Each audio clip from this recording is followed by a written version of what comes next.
Oh, hello, Blondie. Hi guys. All right, welcome to Maria. Welcome, Lucia. Welcome, ladies. Hope you're well. It's Tuesday. It's the 2nd of February. Galon Mina. Happy month to everyone who's tuned in. We're just gonna give it a few minutes before we kick off, I suppose, with our first little topic or moan. Let's call it moan. Let's be Moan. Yeah, let's let's call it a moan, shall we? We're going to keep it nice and clean tonight. We're going to refrain from using any naughty language. So Yeah. we just wanted to do a session and just get things off our chest. So welcome to Penny. Hi Penny. There's Lucia as well. Welcome, Lucia. Welcome, ladies. Welcome, Hi, girls. Lucia. How are we doing? It's Tuesday. How are we feeling? The 2nd of the month, 2nd of the 2nd. How are we all feeling? 2021. We're already a month in. How's everyone feeling? Get your comments in whichever platform you're listening in, Facebook or YouTube. Yes, Angie, welcome to the show.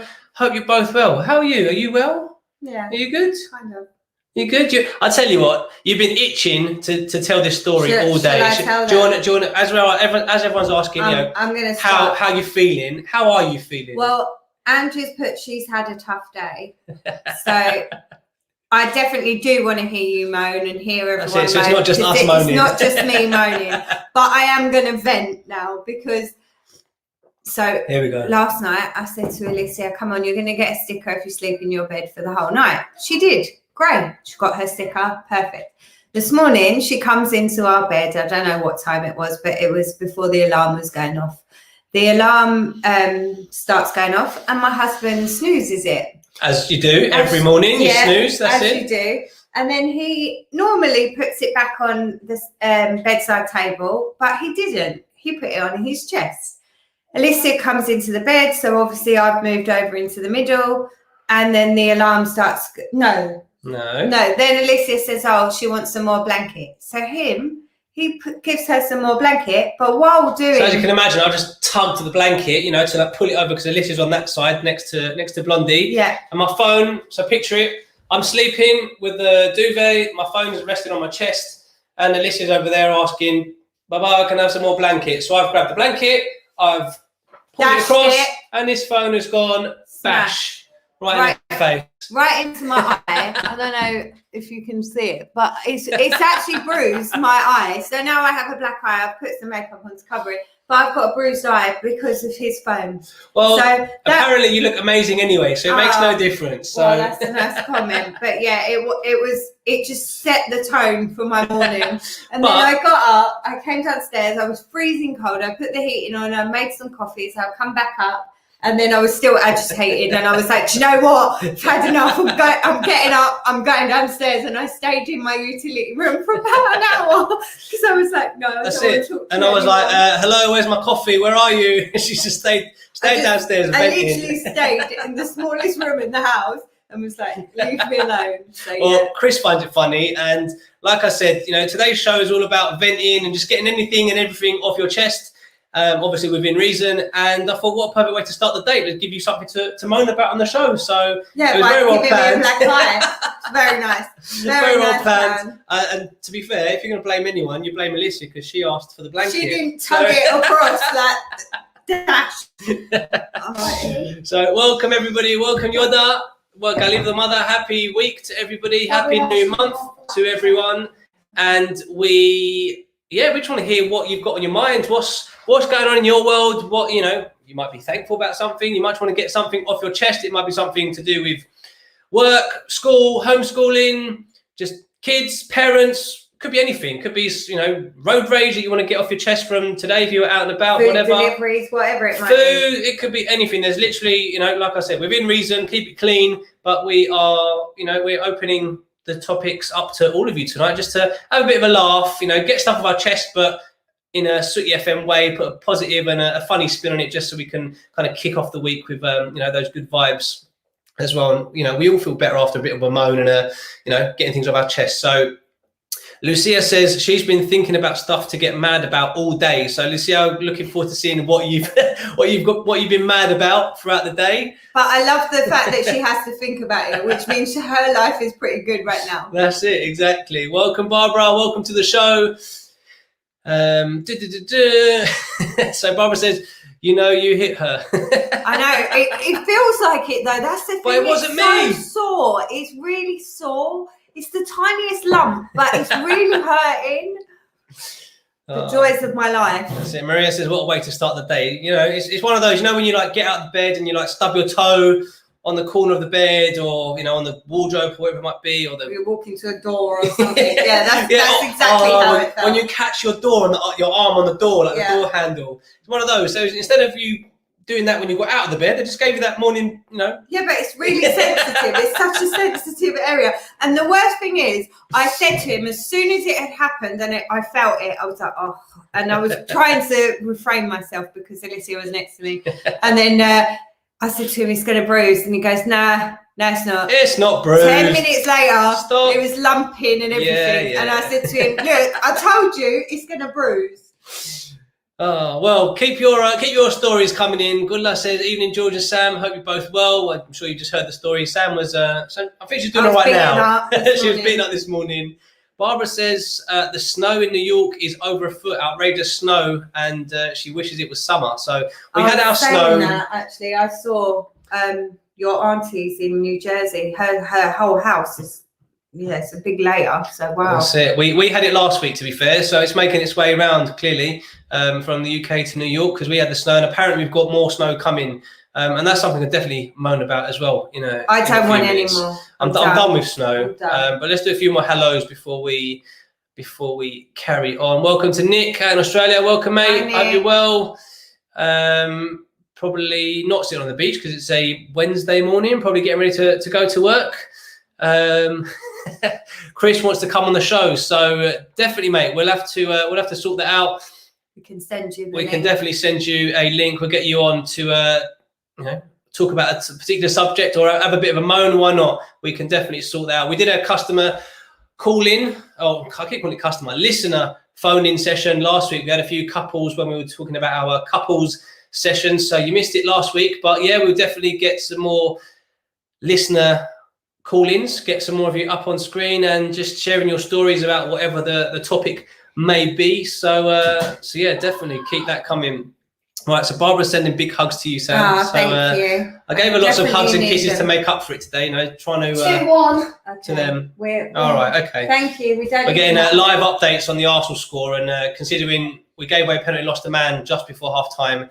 I'm not hoping for anything positive, but yeah, we're going to keep getting our live updates from Christoph, who's clearly watching the game. Who actually, to be fair, he's going to be really upset about this. So it's not, if Arsenal do lose tonight, then I'm going to have that to deal with as well. So that's another thing to moan about. Can you just hurry up and win, because I don't want my kids to be depressed. That's it. Right, so Christina in South Africa says, hey, beautiful Sam and George, thinking what to get my husband for our 6-year wedding anniversary.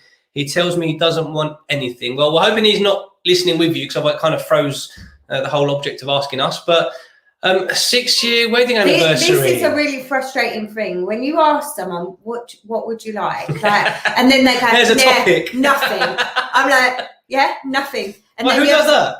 And then you have to spend months looking for something. I mean, I don't know when your anniversary is, but he does this to me all the time. And then I have to stress out about finding something that I hope you will like. Right. This one, the same. She moans about it, but she's exactly the same thing. So I suppose we will come on to your point, Christina. But you know that is definitely something that's, you know, annoying when it comes to birthdays, Christmases, anniversaries. You know, and obviously once you've been together for a while, you've brought them everything. You've done the whole kind of big surprises when you're maybe first dating or the first couple of wedding anniversaries. So 6 years, 7 years, whatever, 10 years. I suppose we're not the way at 10 years yet, but you know, you get to that point, you're like, okay, well, I bought them this, I bought them that, I've done this, I've done that. What else can I do? So then you ask, what do you want for your birthday? What do you want for your anniversary? Don't know. Don't need anything. And it's just like, oh, thanks for the help. Cheers. Yeah.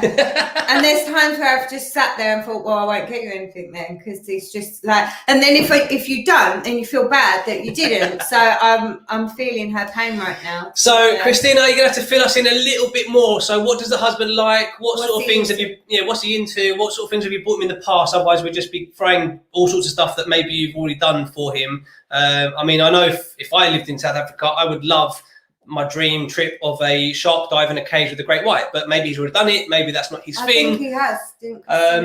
So let us know what sort of things he's into and what you've done for him or bought for him in the past, and then maybe we can give you some other ideas. But again, throwing it out to all the listeners, what have you bought your partner for a 6th or 7th or just in general a wedding anniversary, especially when the partner doesn't tell you, or the husband or wife doesn't tell you what they actually want? Or like little hints. That's it. Right, so Goodla's got one. We will come back to that, Christina, once we get a bit more info from you. So Goodla says, I was coming out of Lidl today, looked both sides, all clear, KFC's just across the road, and a lady pulled out from there and bashed into the side of my car. Not a happy bunny today, but hey-ho, I'm okay. Well, first of all, I'm glad you're okay.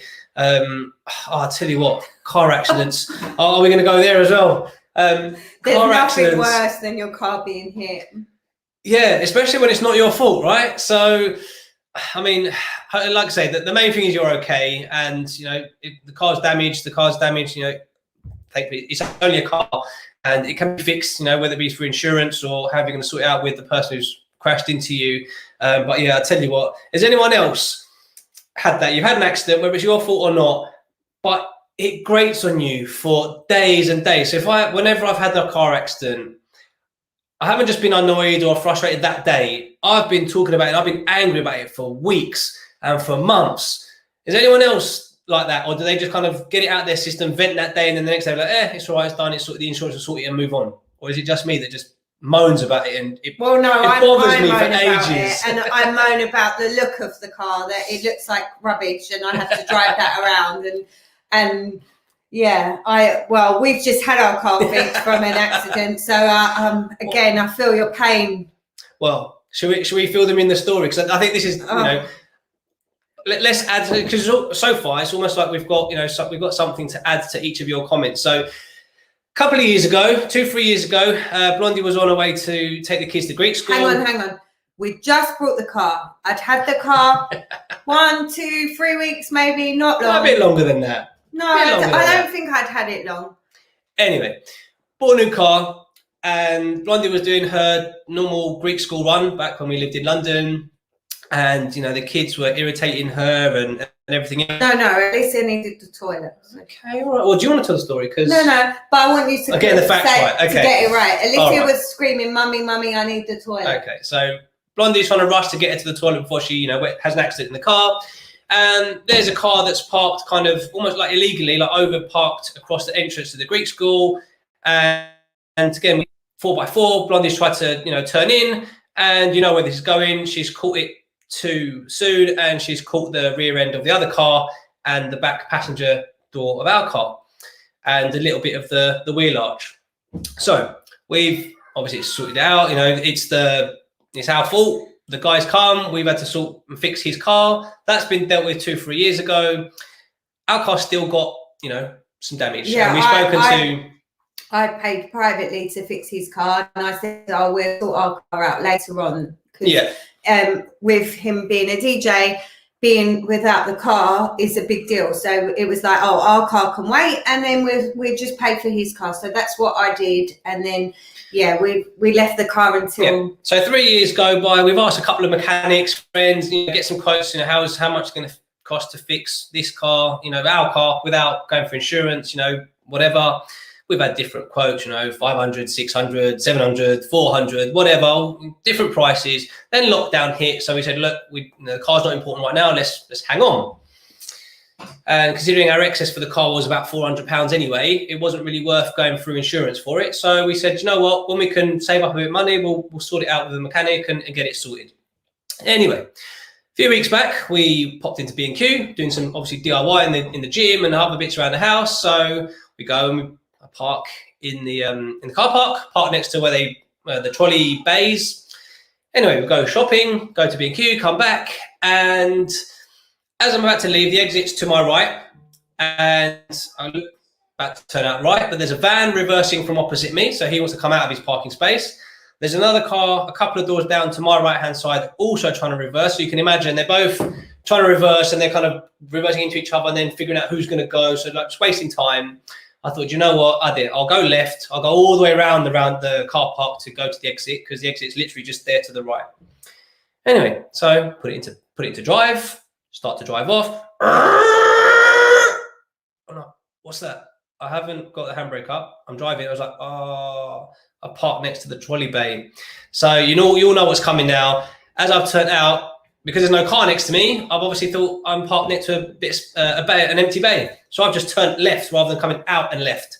And I've taken out completely that back door that she started the work on. I've taken it out completely, bent it in, bent it out of shape and everything. And until it was fixed last week, the week before, I think we picked it from up. our good friend Andy at Winchmore Hill Service Centre. I've been fuming every day, just coming outside, just looking at it, thinking, how? But how did I forget I parked there? Just looking at it, every time you drove it, because the door was bent, you could hear the wind. Extra air conditioning. It was cold. It was freezing, and it just drove us nuts. I mean, I hated driving it when it was damaged. So yeah, that's a good story for us. Well, that's it. Car. So Lulu says, happy month to you both. Let it be a good one. Fingers crossed, Lulu. Let's hope, every month's a good one this year, and let's hope we all have a better month and year than we all had last year. So good luck, more. I'm glad you're okay, and the damage only to the car. But yeah, what a frustrating way to kick off February, eh? Yeah. Right. On to the next one. Andrew says, after having the same mundane day of Groundhog Day and teaching, planning, recording lessons, whilst not feeling great and shoulders aching from being on the laptop, my son was acting the way I felt. So maybe he's picking up on you, and then he has got stressed. Right. Oh, hang on. But there's more. Hang on. Okay, and there's more. We had words, went on a walk, then came back, decided to stay away from work, and then had 2 calls telling me some of the lessons needed redoing, and oof. So what a day she's had. I'd tell my boss, listen, I've already recorded it. I have 2 children at home myself, and their well-being is needed because clearly your son is stressed out today. So I'd use that and say I can't do it. But then that's just me. Right. That's it. Right. So going back to Christina's comment, Nick says, get him a beer fridge. I'm just going to see if Christina's giving us any more information. There we go. Right. So she says, you guys got me thinking. He loves gaming, hiking, and stargazing. I see he needs hiking shoes now, but what? Him hiking shoes and take him for a nice hike. Yeah, I think that's not a bad shout, buying the hiking shoes, as long as you know what they like, because I make this mistake a lot. I buy him like Astros or football boots, and I always get the wrong ones. So normally I get you to pick now, don't I? So here's an idea, okay? I'm just going to kind of put all of that together. So he likes hiking. I'm not sure if you're into hiking yourself or if you ever go hiking together, but he said he likes a bit of stargazing as well. He likes hiking. What about, and again, you'll know if this is possible from where you live and stuff, but how about you buy him a set of new hiking shoes? Again, as Blondie says, I'm sure you know what kind of makes or whatever he likes. Get him a nice pair of hiking shoes. Suggest you go for a nice little romantic walk together, hike together, go for a nice little walk. However, but you can maybe go hiking somewhere that's maybe slightly up. I'm picturing like a nice little, like a nice picnic. Yeah, like have a nice little picnic in the evening to then like look up at the stars and stargaze. So there you go. You kind of ticking some of the boxes of his hiking. He's got some new hiking boots. He's obviously spending his anniversary with you, his wife, and you finish the night off, with a bit of a picnic and some stargazing and all romantic and candles and all that fun stuff. So how about that? I know there's not quite gaming involved, but unless you're going to carry a big screen TV and a computer console while you're hiking, I think that one might have to be left till you get back home, maybe. But maybe that's an idea. Let me know what you think. But Nick still thinks get him a beer fridge, regardless. You can see what Nick would like. I want a coffee station. Someone give me a coffee station in my room. That'd be nice. That's it. Right. So, there we go. Angie says again, Christina, my beautiful Sam is making me a blanket for my husband for Valentine's Day. So, ladies, I hope your husbands aren't watching this or don't see this. So, don't want to be giving it away, but I'm just clicking on your comments. So, but yes, Blondie's making a personalised Valentine's Day blanket as well. So again, that's something that you could maybe look into if there's someone out in Australia. Yeah, I like personalised gifts, and I'm not trying to sell myself now, but I do. I always think it's a beautiful little touch. Like you made me that pillow, didn't you? Last Mother's Day, I got a pillow with all our photos on, and it was really sweet. And I have it on my bed every day. So, yeah. Right, so we've got some more birthdays and stuff. So Andrea says, and trying to decide what to do for my mum's 60th, daughter's 13th during lockdown. Thankfully, though, thought of a few things now, so all good. So, yeah, looks like it's going to be another lockdown birthday, especially for anyone who's got birthdays happening anytime soon, February, March. Yeah, we've got April, May, maybe. Coming up, and that's been challenging. That's it. To think of what we can do and make it a bit more special. Yeah, and I think, anything you can do at home, cakes, balloons, just some fun, music, whatever it might be, just, some flyby visits from some friends from outside the house, maybe. That's if you're family. But what we did with our godson is we FaceTime when they were doing the cake. So we were there all on screen singing happy birthday to him. So he got to have all of us around him, but obviously virtually. Yeah, that's it. So I'm not alone. Good luck's just like me. He says, I'm like that, George. I won't stop going on about it. Booked my car in next Tuesday to be sorted. I don't like it that way. Don't like it the way it is at the moment. And I'm the same. Until it's sorted, until it's fixed. I'm the same with my alloys. So again, the alloys were sorted. Every time I scratch my alloys, when I'm trying to park or whatever, I'll just get too close to the curb. It grates on me something ridiculous. To the point that the other day, I went out and I had to send him a picture of how far I was away from the curb. You could get a bus between me and the curb. But I have to show him that it's not me and I'm not going to mess up Andy's hard work with the alloys. So, yeah. Yeah, that's it. Definitely. And there you go. There's Andy who did fix our car. So, Andy, well, thank you very much. He goes, did put new cup on. So I'm guessing he's got his Sooty FM mug as well. Enjoying it while he's watching the show tonight. Welcome to the show. And thank you again for being our saviour and fixing the car. Who else we got? So Maria says, today I did my hardest piece of work at school, or Lucia, should I say. It never sends in. I don't know why. So I take photos to show that I did it. Then my teacher comments on the work as I handed it in and said that I need to complete my work. And then I got 0 out of 1 for my work. Oh, that's so frustrating. So and we've had that with Kai. Yeah. So she's done the work. She's done it, taken a photo, sent it in, but the teacher still marked it as 0 and saying that she hasn't done it. And see that's really frustrating. We have had this with Kai, and then I normally shout at him and say, "Why have you not done your work?" And then he says he has, and he proves it to me, and then we have to message the teachers and say, "Look, we have." The one thing, Lucia, is get mum to message your teacher and tell them that it's not very nice for you to get 0 out of 1 when you've done your work and you've tried your best and it's hard circumstances. And I'm sure the teacher will respond and get back to you. Hopefully it was just a mistake and they didn't realise, because teachers are human as well. Yeah, I think with some of this online learning as well from homeschooling and the school systems, some of it is automated. So if the system can't see you've submitted it, then it marks it automatically as not done. But then your teacher should be able to go back and change that if you've sent photos. So hopefully that will get sorted for you. Right, a few more hellos, people joining in. Welcome to Joakim. Welcome to the show. Welcome, Baniko. Hello, everybody. And good morning to Alexia out in Australia as well. Welcome to the show. Alexia's also got a suggestion for Christina. How about a hot air balloon? That's so romantic. Organise a cheese platter also, just a thought. Not a bad shout. If you like heights and, I was going to say, yeah, I've suggested doing this. If you ever do that for me, I'll kill you. I'll be like, I'm not going. I booked him a plane, how to drive a plane. Drive a plane, yeah. Fly a plane. A flying lesson. I've done you driving things as well. A flying lesson. I got him a flying lesson for a plane, and he was like, "Yeah, you're coming with me, right?" I was like, "No, listen, I'm staying well on the ground."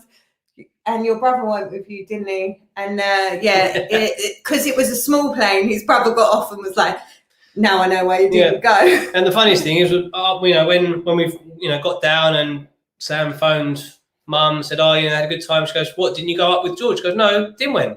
Like, what? She sent both my sons up in an aeroplane, and God forbid anything happened, I'd have no sons. Yeah, but she still had me and her grandkids, and that was my argument. She'd still have the grandkids and me. Obviously, someone has to look after the kids. Right, so Christina says, sounds good. We both love hiking. We stay where there are good places to walk and hike. I was going to get him those lovely coffee machines, but he bought it already. Who does that remind you of? When you got plans to buy presents for, and then they just go and buy it. I do that a lot. Anyway. Yeah. If I want something, I just buy it. But I never really want, do I? Let's be fair. Like, if you take me in Primark, I'll spend quite a lot of money, but I don't ever want things, do I? Like, because I've got everything I need. I don't know. I ask for things like a Hoover or like stuff that I'm going to use rather than presents. Well, that's I'm a bit boring. Right, so just clarifying, Andy meant, did we put the wheel caps on? No, we haven't yet. They're here. I haven't figured it out. I'll be honest, I'm actually scared of scratching my alloys trying to put them on, but I will do them. I promise. Next time you see me, the black caps will be on as well to match the black alloys. So I'll send you a photo when we've actually attempted to do it. There you go. Right, so Blondie, it's amazing. The views are spectacular. Yeah. It's not as bad as you think. So, no, it is. It's in a basket. I'm not safe in a I'm not safe in a basket. You put me in a metal plane and I feel just about safe. But no. Oh no. No thanks. I bet the views are beautiful. And no. Even if you attach me to the floor, I don't think I think I'd have a nervous breakdown. I couldn't even go to the mountains, could I? I'm scared. I'm scared of heights. I'm petrified. I literally cry my eyes out if I feel uneasy. I have to sit on the floor and hold the floor, don't I? Yeah, well, that's another story. But before we go into that, Lucia says my mum did, and lucky sorted it out. So the homework and the schoolwork bit's been sorted. And well done for all your hard work, and well done, Mummy. That's it. Well done. So I just wanted to get something out there as well. If you'll remember, I think it was beginning of November, might even be end of October. We started having the conversations around, Christmas is coming. But wait, cigar, it's not Christmas just yet. And I got quite a bit of abuse and flack, both on, on a couple of the shows in November and, on a couple of posts that I put up in November. So my rant is around this whole following the sheep with Facebook and social media and everything else. And I'll tell you what I mean, right? It wasn't even November. It started before Halloween, and we had people commenting during the show saying, where are your Christmas decorations in the studio? Why haven't you got Christmas decorations up? Well, we're still in October. We haven't even hit Halloween yet, so relax. Then we got into November, and then as you all know, social media was full of everyone decorating their houses and putting their Christmas trees up, and Christmas came early for everyone at the beginning of November. Now listen, we both love Christmas. We did a Christmas show in July, as you may know.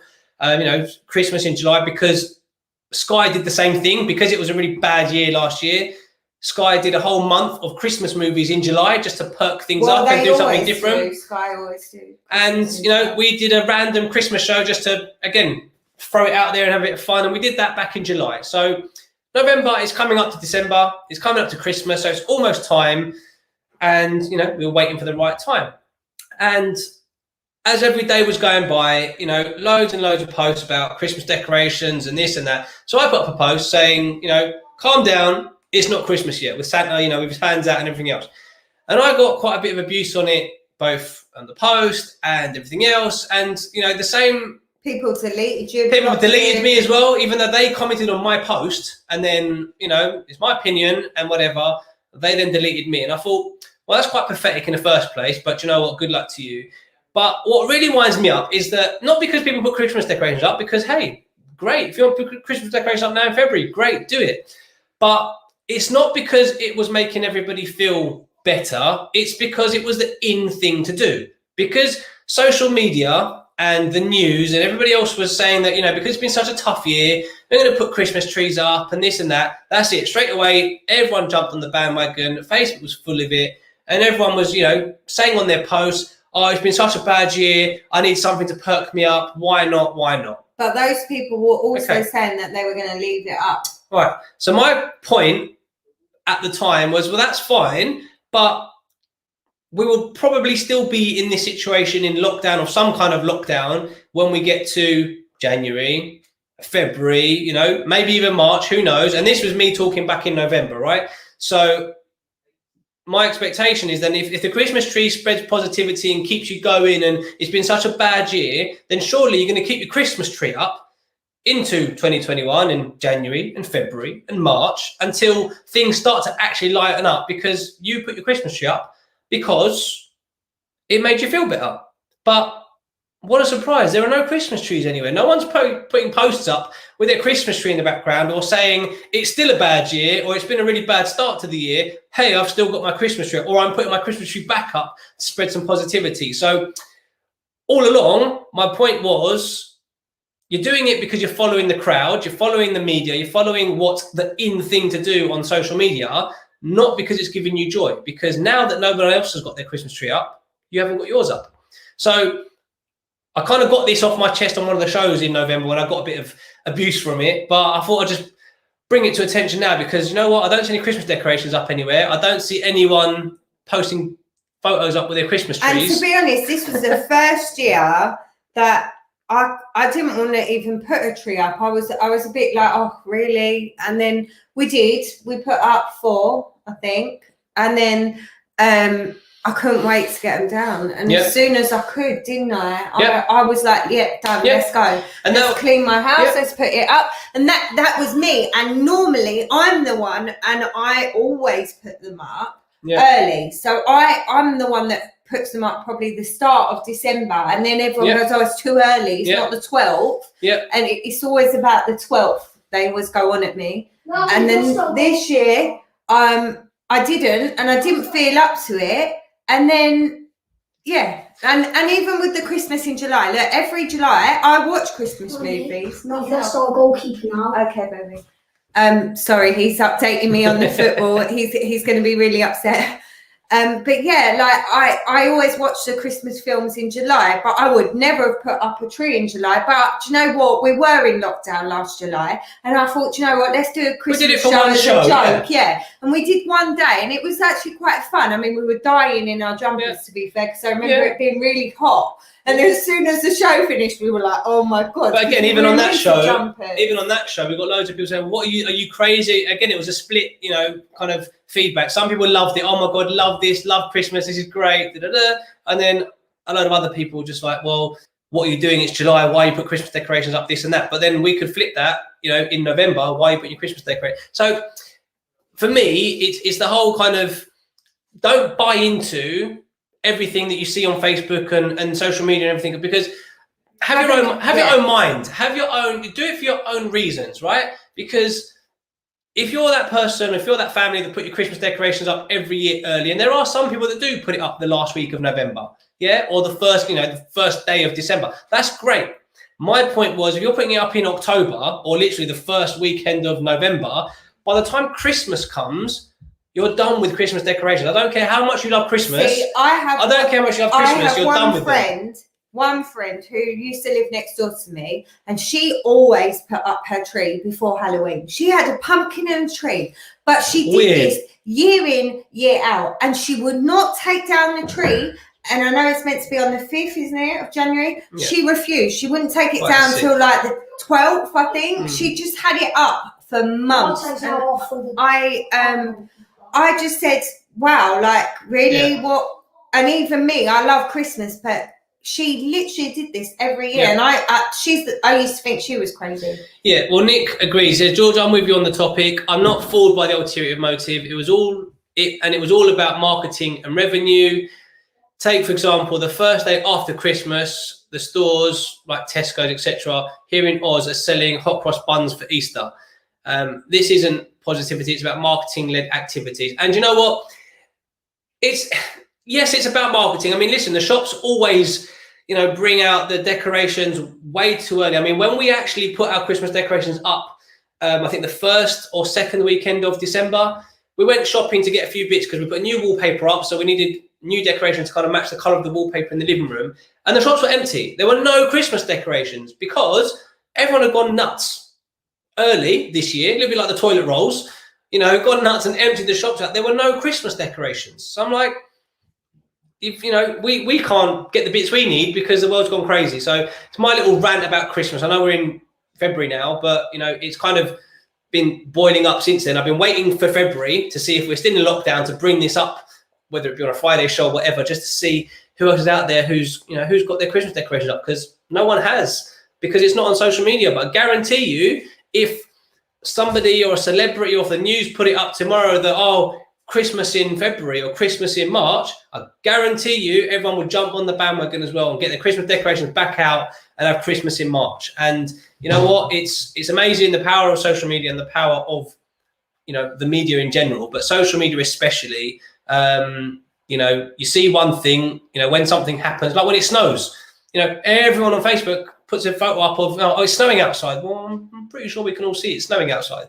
Not that they're not like nice photos, but you know what I mean. You kind of wake up, you see, you scroll through your phone, you see, everyone's putting photos up. It's snowing outside here, I'm going to take a photo. And it's that whole kind of domino effect of, well, everyone's doing it, so I'm going to do it. And it's like, take a step back and maybe come up with your own thing, if that makes sense. But that's I'm ranting on a bit too much about this one. Hang on a second. You put your Christmas tree up when you both want, got nothing to do with anyone else. Yeah, listen, it's completely up to... I do, and every year I don't care. I mean, even my mum says, really, Sam, why are you doing it? But I say, because I like to. I like that, having it up early, but it does get to a point where it's like, enough now, I just want to clear... Yeah. And again, Christina says you have your right to your opinion. Everyone is different and must respect each other and do their own thing, and that's exactly it. So, those that put them up super early last year, if that helped them and it helped them get through November and December and Christmas, happy days. Well, we did say that at the time, but I think it was more the reaction because we weren't doing it. You got attacked for it, and even with a different subject like the whole be kind, people were doing the hashtag be kind for ages when Caroline, lost her life. And then you see nasty comments and you think, well, what happened to your hashtag be kind a few months ago? Because it's kind of like, well, don't be contradicting, really, I guess. Yeah. Well, that's my opinion anyway. Yeah, and this is the thing. So, I would have conversation with people, or even one of our neighbours, say, the kids are driving us nuts to put Christmas decorations up. And again, because everyone's doing it. And I was like, that's exactly the point. Under normal circumstances, and I know last year wasn't a normal year, so I get that. But people were doing it. So kids were, on their parents' cases, can we do it? Can we do it? My friends are all doing it. My friends are all doing it. Because it's all over social media. So all the friends are putting up pictures of their Christmas trees and their decorations and the lights outside. So that has a knock-on effect to everyone else wanting to do it. My point is that for me, it was more of I'm going to do it because everyone else is doing it, rather than I'm doing it because actually it's going to make me happy. Because I didn't buy that, because if that was the case, people would have put up their Christmas trees in September as soon as they got back from their holidays or whatever. Do you know what I mean? Nobody thought of putting their Christmas trees up in September, but everyone thought of it as soon as it was kind of mentioned on the news and a few pictures started going up on social media. So that's my point. But yeah, totally, everyone's entitled to their opinion. That's kind of the idea of tonight's show. We're just venting a few bits and pieces. We'll move on from Christmas as well in a minute. But Andrea says, I agree. Don't be a sheep. I actually do the opposite. Can't stand people telling me what to do. Needless to say, people around me never do. Yeah, and that's it. And listen, it's freedom of speech and, doing what you do. There's obviously lots of things that people do or things that happen where people want to get involved in, obviously children in need, it happens the same day every year and everyone does it on that day. But that's obviously a charity thing. So that's not following or being a sheep. That's actually getting involved with a particular, charity do or a charity fundraiser. So, but yeah, listen, it is what it is. Mike says, we went to Tesco's and have already seen Easter eggs, and I agree with you, it's all about marketing. So those of you talking about, sort of Easter eggs and stuff after Christmas as well. Alexis says, what's crazy, as soon as Christmas is over, supermarkets and other stores start selling their Easter eggs, hot cross buns. Now that's definitely not on. And that's it, because you don't have time to kind of breathe between the festivities, right? The holidays and stuff. So Christmas comes, it goes, some people have got birthdays, right? In January, in February, in March, whatever. So actually forcing kind of Easter, onto people. It's like, well, hang on a minute, I've got my birthday before then. So I don't want to get all excited about Easter, for example. I want to get excited about my birthday. But with Mike's point, they're selling Easter eggs now. If we don't go and buy them now, then there won't be any in the shops by Easter, because that's what happened at Christmas. So maybe I should go and get some Easter eggs. Well, yeah, please don't, because that won't help. So I love Easter eggs. So I could literally, when Easter does come and go, and you've got the sale on in the shops afterwards, I always go and stock up on Easter eggs when they're like 50p each, and buy loads, because I could just eat Easter eggs for But that's why I love it months. when Greek Easter and English Easter are like a week apart, because then we can do English Easter and then we can get all the eggs on sale for Greek Easter. So I have like double the eggs. It's great. That's it. Right, so Maria, going to move on from the subject, but keep them coming. Anything you want to kind of rant about or just get off your chest. There's no particular agenda tonight. We don't even know how long we're going to be live for tonight. We'll just see how long the conversation flows for, I suppose. But Maria says, my only rant is holidays this summer. I know as long as we're all safe, healthy, happy, that's important, but I really, really need to go to Cyprus this summer. I don't ask for much. And I think, do you know what, Maria? I'm not sure. I don't think you guys went on holiday this year. And yeah, I agree. We're the same. We didn't go anywhere this year. We stayed in the UK. We did a couple of day trips here and there. But there are a lot of people that did go out on holiday this year, and we're not going to go into the whole whether coronavirus is fake or not. I think I'm a bit scared. I'm scared to either book it and then obviously have to change it all, but I'm also a bit scared and think, well, what if they say it's safe but we're not safe? So for me, I'm a little bit like hesitant to book. I really want to go. I want to go to Cyprus. I miss the family. We have a holiday pending. Yeah, we haven't seen any of the family for 3-4 years now. So I'd love to go and, have a souvla with them and party on the beach, Sooty FM style. But yeah, I don't know. I just think we just got to wait and see. But I agree. Yeah, I think with the holidays, like you said, we said it as well. We're as much, we spread our positivity, and we do our velares and we have our shows, and now we're doing our talk shows on a Tuesday. We're doing everything we can to stay positive ourselves and bring people together and spread positivity. But there are days we're just like, you know what, we've had enough. We just want to get out of these four walls. That was me today. Yeah, we just want to go out. I actually want to take this beautiful lady on a date. We've had dinner dates at home. Put the kids to bed, or said, right, you lot go upstairs. You've had dinner. We're gonna have like a candlelit dinner at home and whatever. There's only so many candlelit dinners at home you can do. You want to go out and go to a nice restaurant, actually have someone else serve the food and bring the drinks, and just have a chit chat. For me, as much as we are constantly trying to be positive on the show, we have our days. We just want to get out, and holidays definitely is the one. We were meant to be going on a holiday of a lifetime last summer to Florida. That's obviously been moved to this year, but that's not going to happen. So we're going to have to move that. So as I say, we've got a holiday pending. We would love to be out in Cyprus, say in the summer. But I don't know if we'll get there. I don't know if it will happen this year. Fingers crossed it will. Fingers crossed by then enough people have had the vaccine and things start to go in the right way, in the right direction. Yeah. But yeah, Maria, I totally agree. Totally feel you. If you didn't go away last year, 2 years or 3 years without a holiday is definitely really, really frustrating. And definitely after all the work and school work, you just need that break, right? Just to go and go, I'm on the beach. Yeah. Or I'm with my family I haven't seen for ages, or whatever it is. So drop the kids to the mother-in-law. See you later. Of course. That's I'm it. going on holiday. That's it. Right, so I'm just trying to keep on the same subject. Give me 1 second. Right, we've got a few more people talking about the Easter bits and pieces. Andrea says the annoying thing is when they get rid of Easter eggs after English Easter, so we can't get them for Greek. Well, I always get them. Where are you shopping? Yeah, it depends how. Sometimes it's a week later. Sometimes if it's 2 weeks later, yeah, they're kind of gone by then. So yeah, it's a case of just stocking up that week. Amazon. English Easter finishes.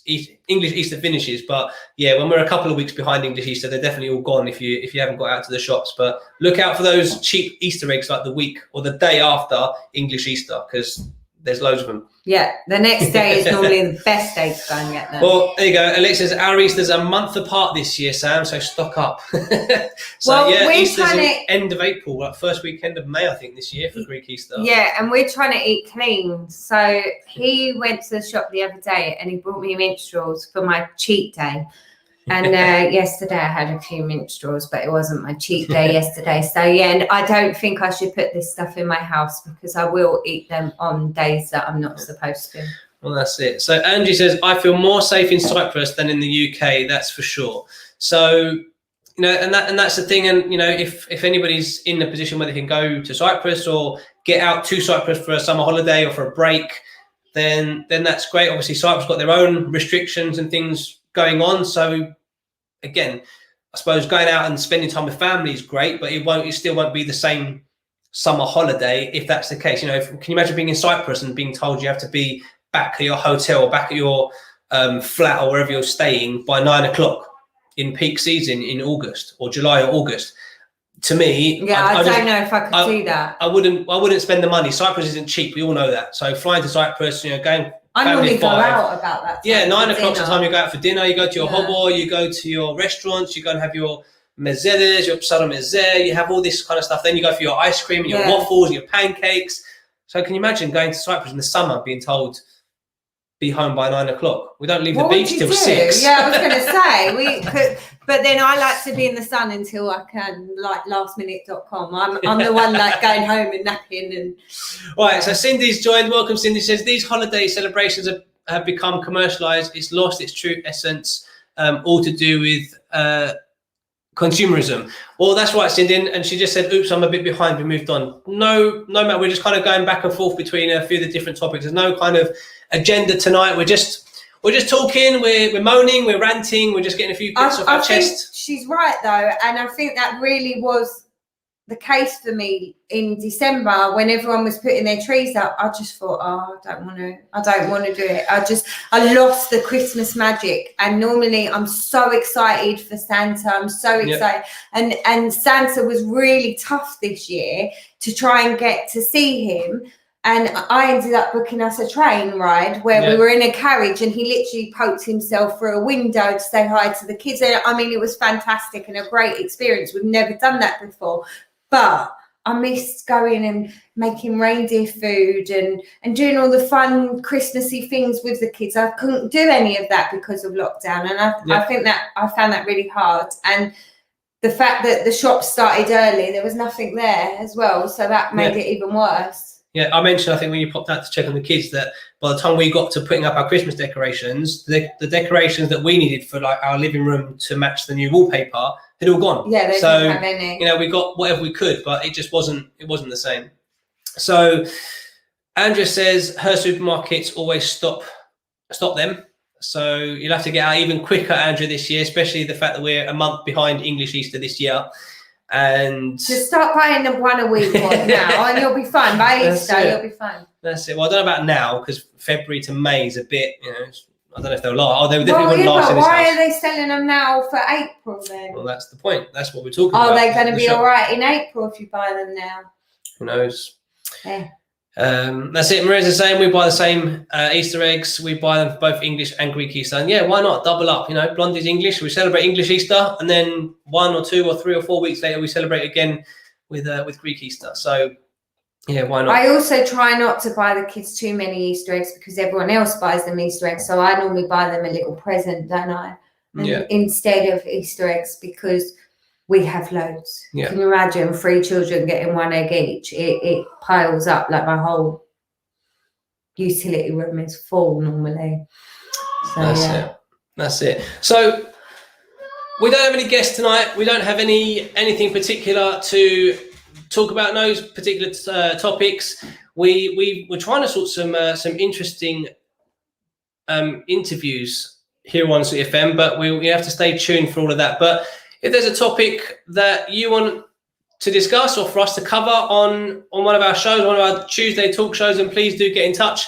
We've had a few of you get in touch when we kicked off the Tuesday talk shows, and we brought you a few different topics, but we are always looking for more ideas from you lovely listeners as to what it is that you want us to cover on this show. We've been compared to loose women on some of our shows when we've spoken about relevant topics and stuff. So yeah, get in touch, let us know what it is, what's on your mind, what kind of topics, or what do you want help with. It might be something you need help with, or maybe there's a problem you need help fixing or navigating through. So definitely get in touch, and we'll be more than happy to do a show or a part of a show on something that's important to you. There we go. So Angie's hit the nail on the head again. Oh my God, we've got Valentine's Day and Mother's Day first before Easter. Exactly. There's so many things to look forward to, and I suppose that's,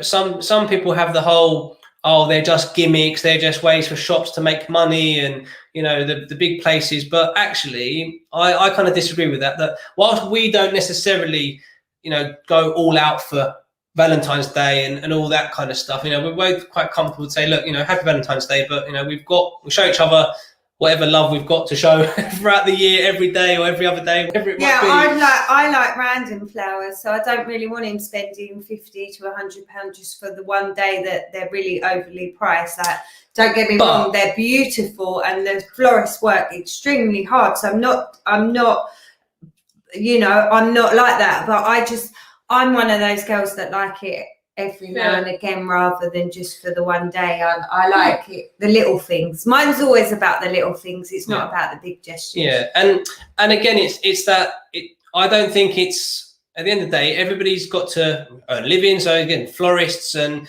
whoever does things for Mother's Day and pamper gifts and gift sets and all those kind of things, personalised stuff which Blondie makes, all those kind of things. That at the end of the day, there are a lot of family businesses out there and individuals like sole traders and small businesses out there, trying to survive and trying to get through. So, these holidays like Valentine's Day help them get through. And I do love it. I'm not saying I don't, but we've been together a long time and with 3 kids. I said, I personally myself, I like the little things. So on Valentine's Day, if the kids were at school, he'd do school run or something simple like that, or make me coffee, or we do nice little things for each other, but we don't go all out. We don't. That's for our anniversary. I prefer our anniversary for things like that. That's the thing, and the going out to the restaurants and stuff when they're open for Valentine's Day. Again, it's a lovely gesture, and I've been fortunate enough to DJ, do some like nice background romantic music at restaurants on Valentine's Day, and it's lovely, and you see all the couples and everything else. But you're all there celebrating exactly the same thing, if that makes sense. So it's not really a unique night out. To me, it doesn't feel very special being in a restaurant full of other couples celebrating the same day. Whereas actually going out for a date night, a random date night, or going out to celebrate your anniversary or a birthday, or for me, it's more than just random date nights. Let's just go out for a meal, whether it's just the 2 of us or even with the kids. And it's those nights out that... You've just hit the nail on the head. You work a lot of these special events. So Valentine's Day he'll work, Christmas parties he does all day long. So being a DJ, you kind of adapt to not doing those things with your partner, because actually you're working or you're providing the entertainment for everyone else. So like Boxing Day, every year we're booked without fail. Most people would think, hang on, but it's Boxing Day. So we now have this little thing where we might do our Boxing Day sales shopping, but Boxing Day night, we are working, and our kids know that. So we do things other times, don't we, to sort of celebrate. But that's because of our situation. So it's I'm not slating any holidays or... No, of course. And like we said, there are shops and businesses that rely on those special holidays and Valentine's Day and all the rest of it. And listen, we've got lots of friends that are florists, and I see the work. They work extremely hard. And people say, they're just flowers. Well, no, they're not. When you see that florist is out at 2-3 in the morning picking those flowers for you, you think, wow. Okay. So just to touch on Eleni's comment as well, I agree, Sam. I'd rather Chris show up with some flowers on a random day rather than when it's expected for Valentine's Day. And I think that's the bit. So again, it's not to take away from the floor. You can get your flowers from anywhere, but it's that whole on Valentine's Day, like you say, and there are some couples that expect it. So it's not really a surprise if you know that every Valentine's Day on the 14th of February, your partner's going to get, you're going to get flowers and chocolates and a perfume and whatever other little gifts and stuff that you get, or you're going to get taken out for a meal, because it's what you do every Valentine's Day. It's not your anniversary, it's a global day. But I do the same at Christmas. So at Christmas, I will always buy him 9 times out of 10 aftershave and trainers to go with his presents. And one year he said to me, "Oh, what's this aftershave?" And he knew. And then I thought, do you know what? Am I that predictable? Yeah, predictable, because it's the same thing every year. Yeah. And it would be the same with roses and chocolates and a glass of wine or prosecco, or not, a bottle of wine or prosecco. It's just change it up, if that makes sense. And like I said, there's absolutely nothing wrong with giving flowers or doing something on Valentine's Day. Not at all. Don't get us wrong. But it's the commercial side of things. Like I say, some businesses rely on that to get them through. As do I as a DJ. I rely on the commercialization of New Year's Eve. Being a big part of New Year's Eve. So it's just being spontaneous with that sort of stuff. But it's also things to do differently. So was it Christina that said that she needs advice and presents ideas, like personal touch, not now. Okay, with like the personal touch of presents I like, or I like the little things like randomly cooking for each other when you're not expecting it. Like you said, I think it's to just defeat all expectations. Like I've done it before. Valentine's Day, I brought him like a rose, and he's like, "Why have I got a rose?" I'll never forget that day when he was like, "Why have I got a rose?" And I was like, "I just wanted to tell you I love you." So I have done little things, and we, changed it up. And he was more shocked that I actually went and got him something, because we don't do that normally, Yeah, exactly. So we've got we're going back and forth between some of the topics. So Cindy says we weren't allowed to open our Easter eggs until Greek Easter, so it'd be really annoying to have to wait a few days or weeks after English Easter. Do you know what? I had to do the same, but I was always allowed to have 1 or 2 for English Easter. My parents would, my mum would say to me, "Yeah, you can have 1 or 2 now, but save them for when we have Greek Easter next week, or in a couple of weeks' time, we'll smash the eggs and then you can eat all your chocolates." And Funny how she made you save them. She will overbuy for the children. She's like, "Yeah, eat them. I'll buy you some more." Grandkids. Right, so back onto the subject of holidays. So Mike says we miss going on holidays, but we refuse to go to Cyprus as it's very expensive. And when you come back from holidays, you have to quarantine in a hotel and pay for it yourself. It's a joke. So, yeah, listen, right now, to be honest, we said it before, for us, a holiday isn't really a holiday. And some people look at it as, well, go on holiday, come back, quarantine, that's 2 more weeks off work. That's fine if that works for you. And if that's a way of looking at it or getting out. And again, there are a lot of people that went on holiday and are really glad they did. For me and for us personally, it wasn't worth the headache and the expense, but also it's more the fact that you're going to spend all that money to go on holiday wherever you go, and it's not going to be the same holiday as it would normally. And for me, it'd just be I think that was one of the biggest things for me when it came to moving Florida. Was I said, I don't want to have a picture of Mickey Mouse and have to have a face mask on. I know that sounds really vain, and I don't mean it to, but I want to see my kids smile when they see their favorite character. I don't want to have to wear a mask or them wear a mask when we're in the park. So for me, I don't know, again, the mask thing is, obviously we all wear them and we're protected, but there's certain times you wish you didn't have to have it on, right? So yeah. That's it. But Angie says she agrees. We're getting quite a few comments from our regulars, which is great. If there's anybody watching tonight who is maybe watching for the first time, give us a wave, say hello, let us know you're watching. And for everyone who's watching, please give us a like on YouTube and make sure you subscribe to the channel. We're still trying to grow our family on our new platform, in our new home on YouTube. It's going to be the new home going forward, as you all know from the Friday Facebook parties, that we get to about an hour and 20 minutes or so before Facebook cuts the live, and they've been doing that now pretty much since the end of November, Whereas with YouTube, we're able to do our full 3 hours. And for those of you that didn't tune in on Friday, or if you had to leave early, we were on one on Friday and we did a whole 5 hours non-stop. And it was live the whole time, 5 hours on YouTube. Yeah. After the show, YouTube also have their own, copyright rules and everything else. So videos can get stopped afterwards. And there's other bits in the background I'll have to do to make them available with the music in the background. But we can at least go back to the days of having the live party non-stop, uninterrupted on YouTube. So YouTube is the way forward for our Friday night parties. So make sure you subscribe to the channel, get the notifications, and don't miss any shows. It's quite frustrating. We get lots of feedback from people on Facebook that do watch on a Friday, and they start watching on Facebook, commenting this, that, whatever, and then it gets cut. I just realised Penny managed to comment on this show on YouTube. So she's actually found a way to comment, because on Friday night, bless her, she was one of our listeners that couldn't comment. She's on Facebook. Oh, okay. No. All right.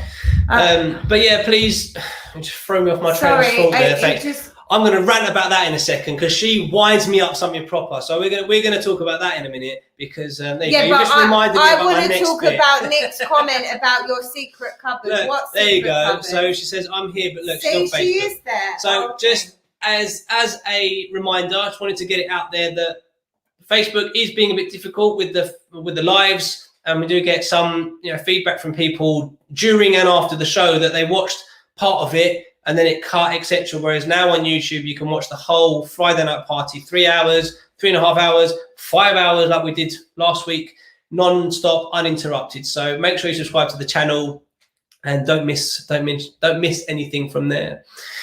Okay, back to the comments. So I think we're back on the holidays. Maria agrees with you, Mike. Last year, people were going away on holiday and weren't expected to quarantine for 10 to 40, and were expected, which is unfair for people who want to go away and see their family. So, yeah, there were lots of things, and again, we've all got our opinions about whether people, shouldn't have gone on holiday last year and the quarantine rules and stuff, but we're not going to go into that. We're not going to talk about the whole epidemic and everything else. But it's all about staying safe ultimately with everything. And if you can go away safely and come home safely, and if that means you have a quarantine and that works for you, then great. So this is the comment we're talking about. So this explains your secret cupboard, George. You don't share with Sam. I'd like to know where this cupboard is, Nick. So if you can private message me whatever he said or whatever hint he gave you on this secret cupboard, because I don't know about this. He used to hide my presents and stuff at work, or my mum or my mother-in-law, you'd hide presents with them, but yeah, now I don't know where you hide anything, to be fair. No. Hi, Maria. Do you know what? Sometimes it's just plain in sight. So like last week, we had to, we got Kai a new TV for his room, because his TV started to play up. So we bought a new TV for him for his room, and it's an early birthday present for him. But I bought it home, and we were going to bed, and I was like, you know what? I can't be bothered to hide it and wrap it and whatever. He's going to get it early. He's going to get it tomorrow. So I'm just going to put it kind of down by the dining table next to the unit, and I'm sure he'll kind of see it in the morning when he comes down to make a cup of tea. The whole day went by. He sat next to it as well. This one didn't even see it. She's like, "Where did you put the TV? Did you put it in the garage?" She was like, "No." Yeah, or where did you put it in there? Did you put it in the gym? No. Is it in the conservatory? I'm like, no. And the whole time she's saying this, I'm standing there looking at the TV. She's like, well, where is the TV? I was like, it's in the living room. It's in the dining room. She goes, no, it's not. I've been there all day. I've been in the kitchen. I was like, it's there. So this one didn't see it. Kai even sat down next to it at one point and didn't see it. And then in the evening, we just, I pulled it out and took it upstairs and took it out. So yeah, sometimes hiding things in plain sight is is the way to go. Obviously, depends what it is. So don't try and buy a nice big present, stick it in the middle of the living room, and give it away and blame me. So make sure you. And also, we're very dopey, so we don't pay attention. That's it. So touching back on the holidays, Nick says, I've been speaking to one of my travel industry gurus here in Oz. Seems there is a view in the industry of hope the best and expect the worst. Well, this is the thing, nobody knows exactly how long this is going to last for. Nobody knows how soon we'll be able to fly without having to have any proof of an injection or anything like that. Who knows what the rules are going to be like for quarantine in different countries and all the rest of it. So, but it's not just the UK. Lots of places all around the world have got their own rules and restrictions and everything else. So it's, you know, it's one of those we just have to ride out together. It's why we do Sooty FM. It's why we're kind of, you know what, today I just wanted just to talk about stuff. I didn't really have anything planned, and we just wanted to just have a bit of a chit chat, really. It's, I know we called it a bit of a get it off your chest show and venting and moaning, but actually it's just a bit of a what's going on, what's happening, just a bit of a chit chat, really. And it's also because other people might say something that makes you think, oh, okay, I like that, or, you know, different opinions to take in. So Nick says, check the fake wall behind you. Shh, I just painted that wall, thanks. It's not fake. It's definitely a wall. I just painted that. I spent all day Sunday with him painting the studio. The studio is coming along. It's coming along very nicely. We've got a new light today. Hopefully be fixed. Yes, it's a bit brighter in here today. We've got a new light. We've got our sockets. We've got our switch. We're just waiting for the flooring, and then hey presto, we should be good to go. No more building work going on in here. So. And then I can have my house back.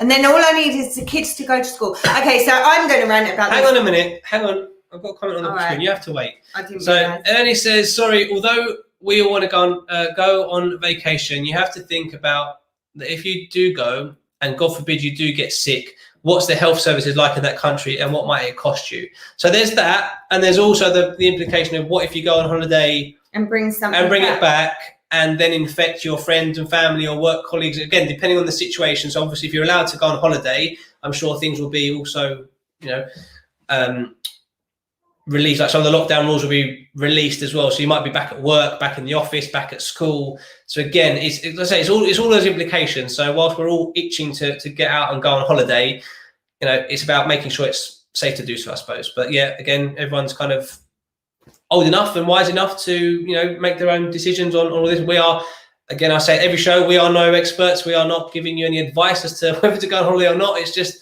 general chit chat and everyone sharing their own opinions, I suppose. So, and again, if that's what makes you feel happier, then do it. Exactly. You know, do what's right for you, not for anyone else. Exactly. So yeah, definitely health is number one, and for us all to be safe and happy, that's the most important too. And that's it. You know, one day we will have this Sooty FM party we keep talking about, whether it's in the UK, whether it's in Cyprus, whether it's in Australia. We will have one of these parties just when it is safe to do so. And as Andrew said, just have to take one step at a time, and we will get there. We'll get through it. That's why we're doing Sooty FM, right? So we've all got some kind of interaction away from just the families and the four walls we're sitting in, even though we're sitting in those four walls. So I have other people to talk to apart from this one. Yeah, exactly. That's it, definitely. So Maria Donio says, we went to Lake Garda last year as it was booked pre-COVID. We thankfully didn't quarantine when we got back, and we had a fab time. My thoughts were, if you stay here, you wear a mask, so same applies, but in the sun and sea and a break. Homeschooling for kids was hard for us. And again, do you know what? I feel it. I feel that as well. So if that's what helped you guys, and like you said, it was booked and paid for, then I guess if they said to us, maybe we would have still gone. I don't know, but ours got cancelled, so I didn't have the option. Like we said, there are lots of people. We know loads of people that did go on holiday in the summer, Cyprus and wherever else, and they had a great time and they came back, and you know, thankfully they're okay. And if that worked, great. And you got out, great. There are some people like the other Maria Banodis and us and others that, you know, either didn't feel it was safe enough or couldn't get away this summer or didn't want to get away this summer. And you know, the main thing is that if you did go away, you went away and you had a good time and you were safe. And, you know, let's hope, fingers crossed, this summer people can actually go away, enjoy their holidays without restrictions or without having to quarantine when they either go to the country or come back, and actually make it feel a bit more, even more like a holiday, and even more normal. Yeah. So, you know, that's it. Christine says, hi guys, take it by ear and however it comes. And Christine, I think that's all we can do, right? It's what we've all been doing for, you know, near enough a year. And that's all we can keep doing, is just taking it day by day, week by week, month by month, staying safe, staying strong, and staying positive, as we obviously say. And not judge anyone. I think that's the biggest thing of it, is don't judge anyone. Everyone's doing what's right for them, and it's their personal choice. So if they choose to go, let them go. If we choose not to, we shouldn't get criticised for not doing it either. Yep. So exactly. yeah, no judgment. That's it. I think that's a big point. That's it. So Lucia says that she thinks the Sooty FM party should be in Australia because she's never been. So, Mum, yeah, you better start saving up because Lucia wants to party in Australia. So we'll sort out the Sooty FM airline and we'll get that flight to Australia to go and have that party. That'd be lovely, wouldn't it? And Mike's trying to wind us all up, saying, "Sorry guys, we're having McDonald's whilst watching the show." I'm on a healthy eating, That's Mike, it. so McDonald's is That's nice, but I don't want it. Thank you. That's it. We had our cheat day on the weekend. We had our KFC, so we're all good for another week until we have another cheat day. So that didn't work for me. Yeah, but the only reason we had KFC was because we were painting. If we weren't painting, I probably would have made something else, and our cheats would have been just sweets. But we had KFC because we were busy. Right, go on. I'm going to be a gentleman. I'm going to let you go next. What is it you want to rant about and get off your chest? No, I've forgotten it now. Oh, really? Yeah. Oh, okay. It's about when the kids go back to school and I can actually clean my house properly, but I don't know what else I was going to say because I've forgotten. I didn't realise you had a comment up, so apologies. That is my fault. But you can sit here and have a go at me now. It's fine. Because that's what you're waiting for, right? No, not at all. Right, so yes... There's loads of, we know we're building up loads of hype and expectation about this Sooty FM party, right? Because people are expecting it all around the world. I'm bored. Let me plan a party. I'm there. I'm raring to go. The next event that I throw is going to be the most banging event there is because I'm going to outdo myself. I really am because I've missed work so much. I really do miss work. That's it. So Nick says, paint fumes and KFC sounds perfect. Well, we didn't eat the KFC in the studio while we were painting. We had it afterwards. But yeah, it was it went down very well after a long day. Yeah, well, we'd done 2 coats and then we thought we'd finished. So we had the KFC and then we realised that actually we needed another coat. So we had to get back to work. So it wasn't quite KFC and relaxing, was it? It was KFC and back to work. We did the final coat afterwards, yeah. So Mike says, is there going to be Spin the Wheel since I'm watching Phil and Holly? So apparently we're reminding with Phil and Holly on but Holly doesn't have roots. She does it herself. She does that advert. She does it herself. So it's definitely not Holly on the screen, right? That's it. Okay, so... Oh my God, I'll be there, Sam. Loads of people looking forward to this part. I told you, we keep mentioning it on the Friday shows and we keep getting people's hype. It takes me a whole year to plan New Year. And when I tell you that the next party I can do will beat every New Year I've done, I mean it. So if you've ever been to one of our New Year's Eve events or any of our events, I promise you it will be bigger and better if I have the free reign. Yeah. And when I'm talking about free reign, I'm talking about when obviously restrictions and everything, and it is safe to do so. That's it. I will be busy. So I'm going to change the subject now. I'm going to move on to my next kind of moan and rant, and we'll see how the conversation goes.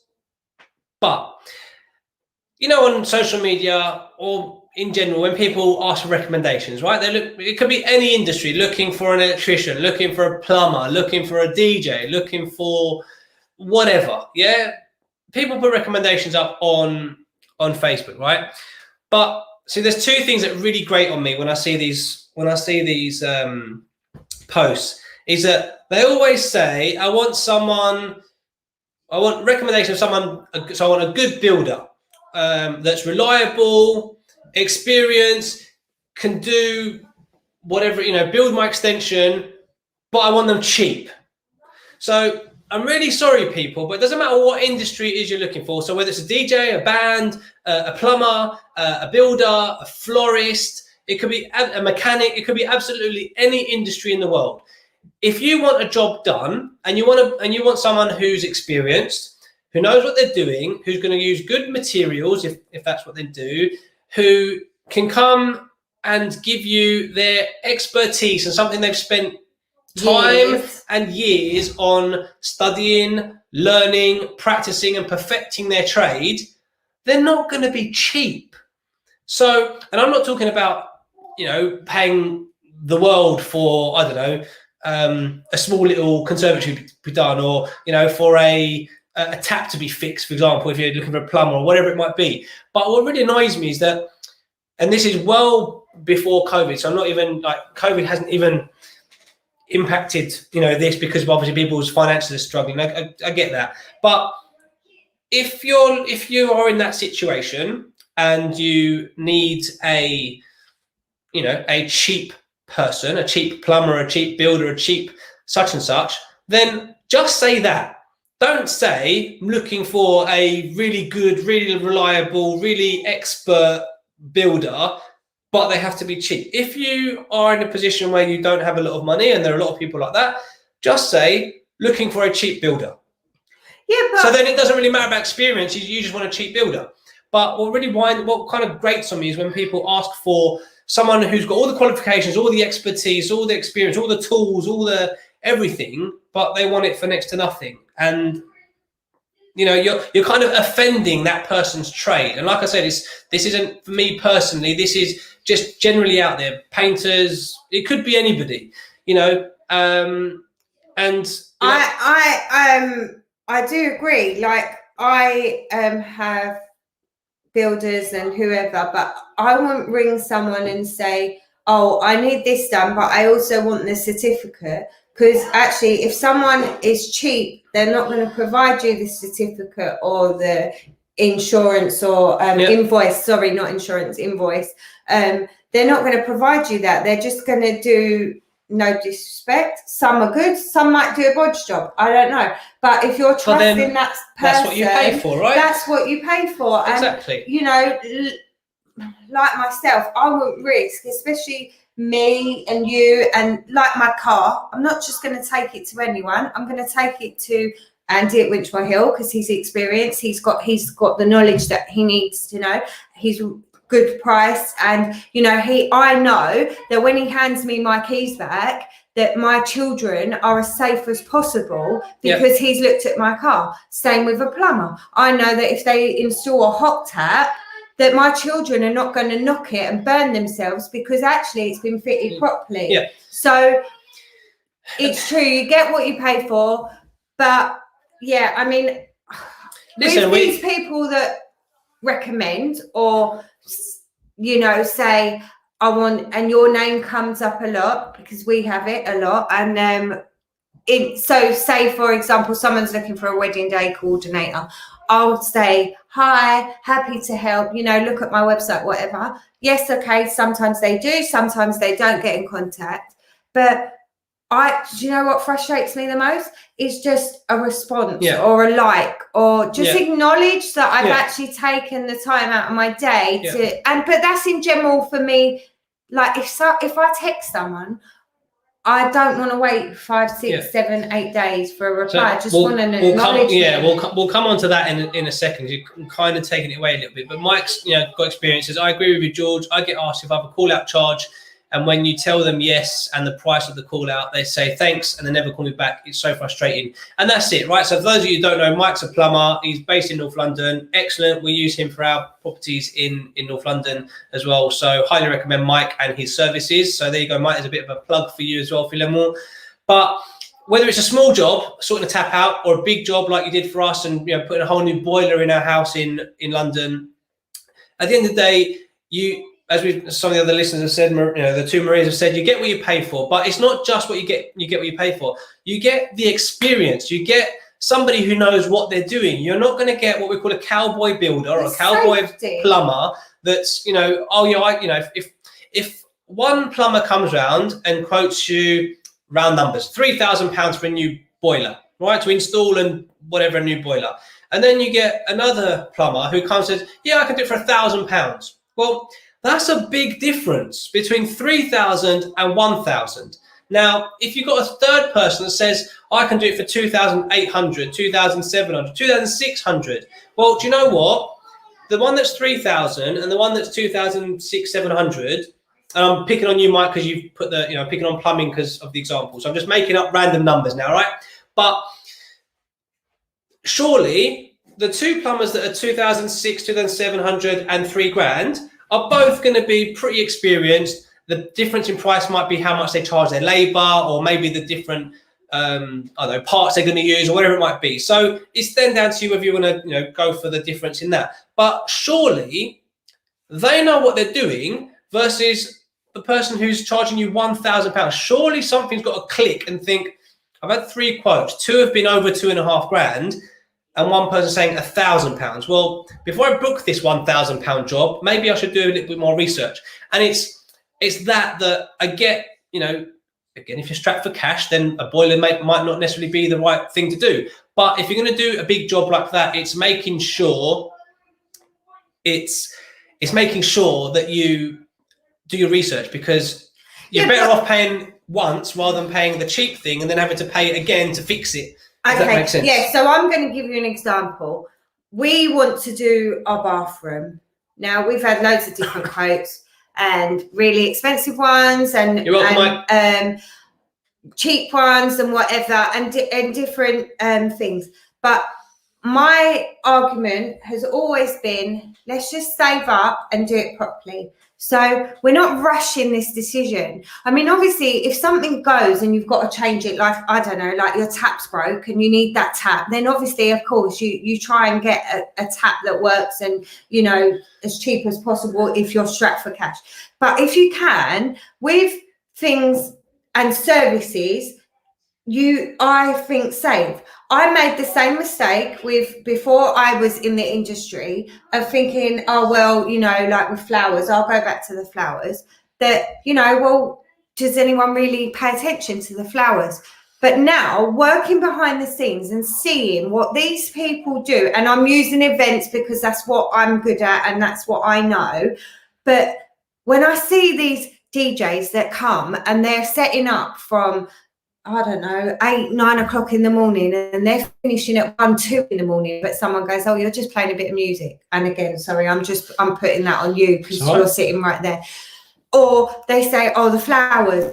You don't see that florist that's gone out at 2 in the morning to get your flowers, then to spend all that time doing that flower arrangement, bringing them to the venue, setting them up, making sure they're perfect. The amount of stuff that goes into an event, I think, do you know what? You're underpricing yourself, is the truth. Yeah. Sometimes I look at these, you know, companies, and they're underpricing themselves because they're so good at their job that they really should get a lot more than they do get, but they don't take the mick and they don't overprice.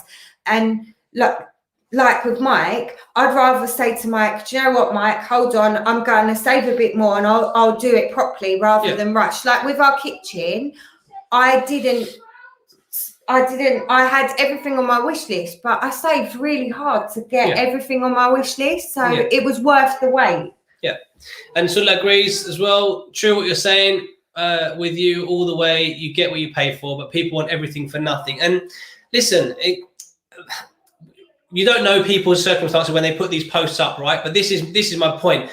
If you are strapped for cash and you're wanting work done that isn't essential, then either wait, and as Sam said, just wait, save up, and then do it properly. Or if you do just want a cheap labourer, you know, builder, plumber, DJ, whatever, don't ask for experienced, well commended, reliable, you know, qualified, certified, all this stuff, and then ask for cheap. Just say, I need a super cheap builder, or I'm, you know, struggling financially, but I need this job done. Can anyone recommend anyone cheap? Which, again, that's not a problem. If you're in that situation, you just need somebody to come and do a job cheap. That's fine. I get people that say to me, I've got a budget and I don't have a lot of money at the moment, but what can you make me that's really pretty for a budget that they can work for? Yeah. And then I make them something, I customize them something to their budget. I try to be reasonable, but I guess as well, you can do that with builders and with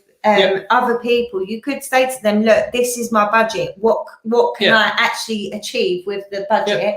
And then go from there. I guess that's and do you know what? So again, perfect example. So going back to the bathroom, you know, we've had a couple of people come and have a look just to get an idea of having, you know, the bathroom looked at. And, you know, we had this one guy that locally to here in Derby. So Mike, please don't get offended because I know you would do it, but you're in London. Mike knew anyway. So when you can book a whole, you know, couple of weeks off and come and up to Derby. You can do my bathroom fitting wall.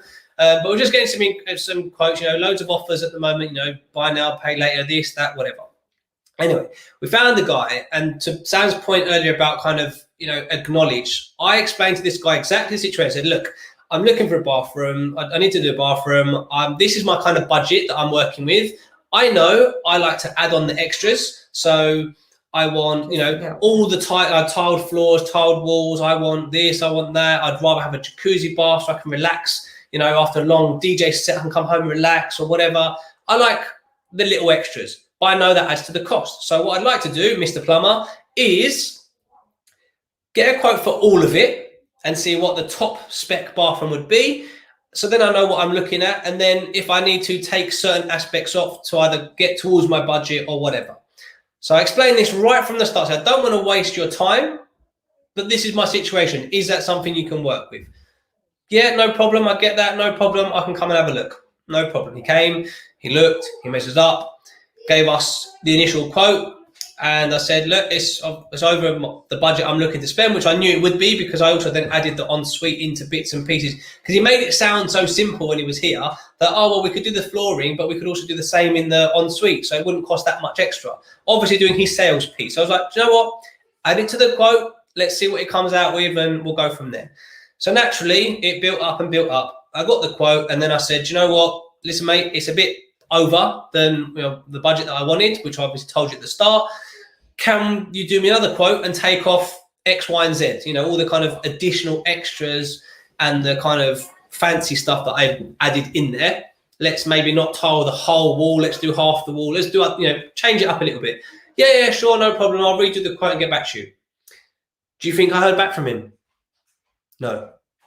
Even after that, and I followed up with him and I said, hi, mate, any chance of getting that updated quote? Nothing. Because I didn't go with the fully loaded, really plush bathroom and ensuite that he quoted me for, I've not heard from him since. Now, to me, that's just bang out of order because, first of all, when I'm in the position to maybe afford the whole bathroom with all the extras that I want, I might still call you. I might have still called him to say, look, you know what? I'm ready now. I can do it. Let's go. But the fact that you've just completely written me off and not responded and not got back to me, all because I said the first quote was a bit too much, do you know what? That's bad business in my eyes. And for me, first impressions, lasting impressions, I won't use that person. I won't recommend that person to anyone locally around here. Same thing, okay. But we had a similar situation in London. We were a bit strapped for cash. So I phoned Mike and I said, Mike, listen, I'm a bit strapped for cash. Can you come look at my boiler? This, that, and the other. He came. He was reliable. He was on time at the usual stuff that you'd expect. He managed to sort the boiler out for part of the boiler, the tank part. And then he gave my existing boiler another 6 months at the time. It was on its way out, but Mike managed to make sure that I could have it for another 6 months. That gave me 6 months to save to have the job done properly and replace the whole system, which eventually we did do with Mike because he was so great the first time he came that when it came to actually let's replace it, Mike then came and replaced the full boiler. But it also gave us the chance to save. Like with the bathroom, especially given the current situation in the world, I'm scared to spend money when, as much as I really desperately want a new bathroom, I am scared to say, okay, because we don't know when we're going back to work. So for me, I was a bit hesitant, and maybe the guy up here that did look at the bathroom, maybe he saw that as well, because I was a bit like, and yeah, but still respond, right? So Mike said, that's rude and bad publicity, and that's the point. So at the end of the day, I explained the situation right at the start. So I said, listen, no problem if you'd rather not do it, because this is my situation. This is the kind of budget I'm working towards at the moment. But on the phone the first time, he was like, well, we get really good discounts at our traders and we get this and we get that. And obviously our price will include us fitting it, this, that, whatever. So I told him our situation. He said, don't worry, I'll come, I'll do a quote. He did all of that. And then when it wasn't what he wanted to hear from me in the sense of, yeah, let's do it, he just went, cold and disappeared. And at the end of the day, it is about acknowledging someone. Just turn around and say, do you know what, George, I get that, but there's not really much more I can knock off. Or if I knock this off, you're only going to save £500 or even £1,000. That's still over your budget or whatever it is. So do you know what? Best thing is save some more money up or wait till you get back to work. Have that conversation with me, and then I have you in my back pocket for when I'm ready to do it. Or, for example, again, I've had a situation today. One of my friends has asked me to make something for them, and she told me a price that she's seen it for, and I honestly just said to her, "Look, I probably can't do it cheaper than that, because the truth is, I'm not going to try." Or say, yeah, I can do it, and then hit her with a bill that's double the price. And she'll be like, hang on a minute.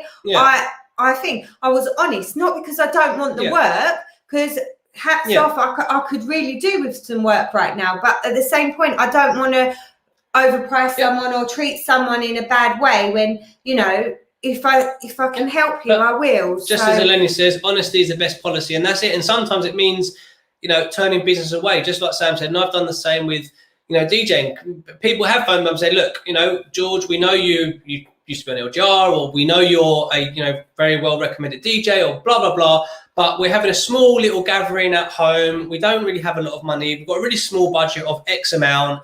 Is there anything you can do for us? Now, there have been times that either I've said, you know what, it's a quiet weekend. Normally, no, this is my price. But maybe I could do something, or maybe we can meet in the middle between what your budget is and what I normally charge, just to try and help you out.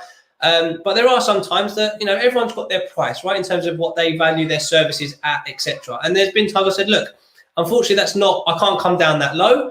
But I'll see if I can either find you another DJ who's, you know, maybe either starting out, or find you someone else, etc. But as I said, honesty is the best policy, and it's all about being upfront, whether it be with prices or your service, or, you know. Yeah, but it's different, and that's the thing. Again, it depends on the situation. So he has people sometimes, and I'm going to use you because you're talking about yourself. He'll have people that say, "Oh, I want the full shebang set up, but actually I only want to pay an X amount." And then I sit there and I go to him, "Are you serious? That setup takes us 3 hours just to set up the full setup," for example. So I'm using the full setup.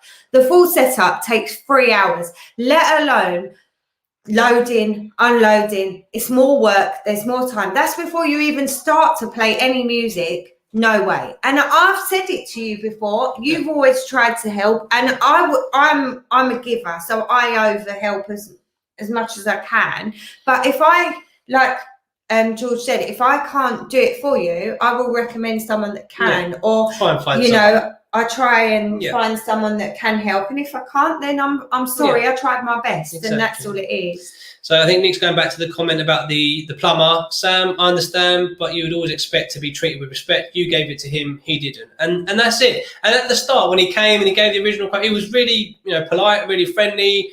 I thought, you know what, I'm probably going to go with this guy because I just like his demeanor. I like the way he is. I like the way he's, you know, going about himself and about the job and the quote. But then when I asked him to take a few bits off, and, you know, to be fair, I might still have gone back and said, you know what, I don't want to go with the lower bathroom. Actually, I am still going to save up and go with a bigger one. But the fact that he never even came back to me, do you know what, you've lost my business. I'll find another one, or I'll wait for Mike to come to Derby for a week and do it. But for example, okay, I'm going to change it completely, right? I had an electrician with my kitchen. He'd come as part of the kitchen, but I paid him extra money for extra work because, you know, like my husband said, he likes to add on things. So we added on a list of things.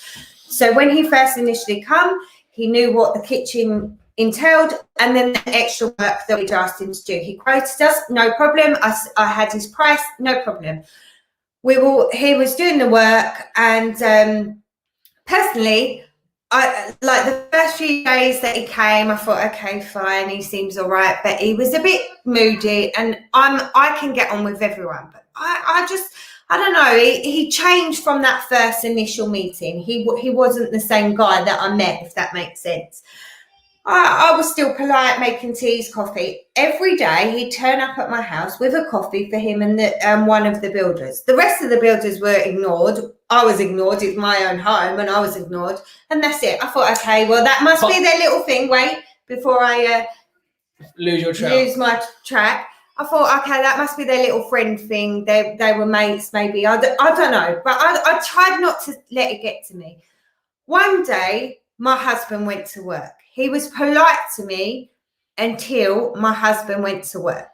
The day he went in the office, I drove him to the station. He went off to the office. I came back. The builders were here. They were doing whatever. And I tried to stay out their way as much as possible. But obviously, I need to make teas and coffees and whatever. So that day, he came and he was installing the extractor fan. And I just happened to look at it and I said to him, no, that's wrong. And he said to me, no, it's not wrong. I said, yeah, it is. The oven's moving over that way because he was putting it in the wrong position.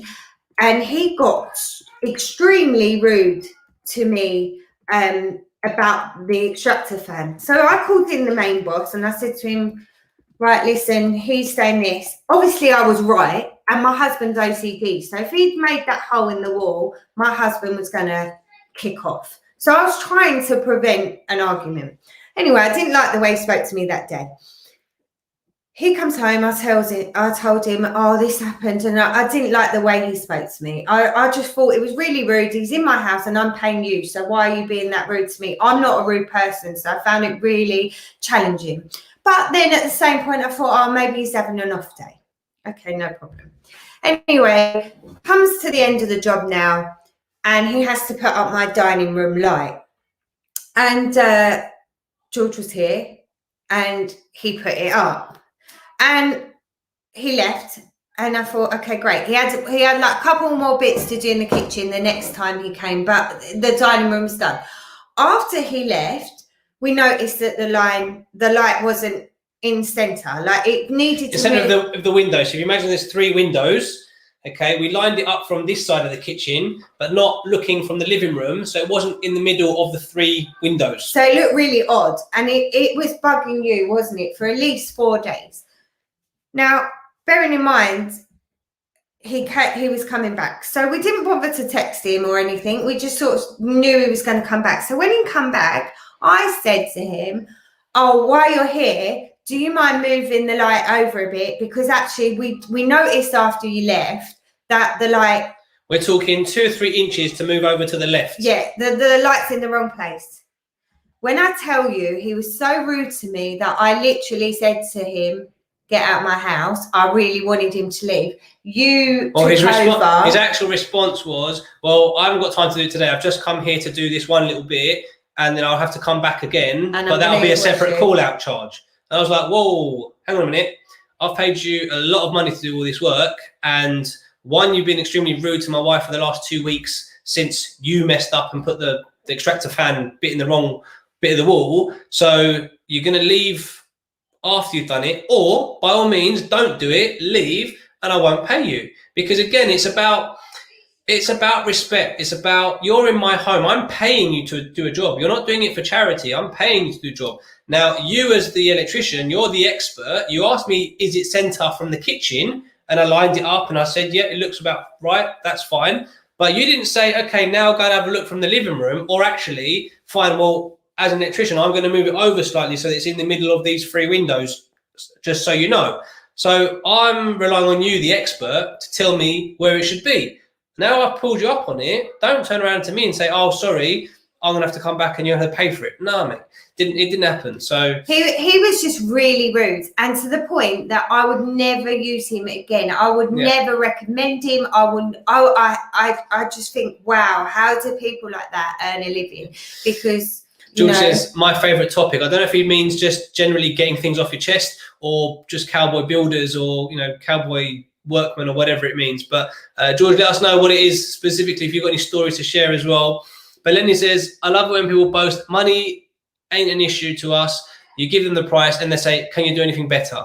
And you know what? Listen, there's nothing wrong, I suppose, with a bit of bartering, right? But when it gets to the point of insulting. Actually, you're insulting me because I've given you my price and you want me to do it for like half the price, or you've come to me because you've either seen my work. Again, regard me as a DJ or a builder or a plumber. You've seen my work, or you've been recommended by however many people, whatever it is. So you've seen what I can do, or clearly enough people have told you this person can do a job well. That's the price, and yeah, it's one of those things, right? We're not talking about, it's £25, we do it for 20. When people actually say, oh, well, could you knock off £100 or £200, or will you do it for half of that if we pay cash? Listen, whether you pay cash or pay into the account, it's still the money I've got to feed my family with. Do you know what I mean? So whether it's, let's say, me, the builder, the plumber, the electrician, the florist, whatever business it is, yeah, there's... Or even like a teacher, yeah? You wouldn't say to the teacher, will you come and tutor my kid for nothing? Yeah. Of course you're expected to pay something. It's just... And also, look, there might be someone that's in the middle. There might be someone that's a great standard at your budget, no problem. But like with me, if I want something done and I know, okay, so example, the hot tap. I wanted a hot tap for many, many, many, many, many years. But I couldn't get one. I couldn't afford it for a very long time. And we saved and we saved and we saved. And then I finally got my hot tap because I saved for it. And then I got it. I got the proper thing that I wanted, rather than buy something at half the price and then it break.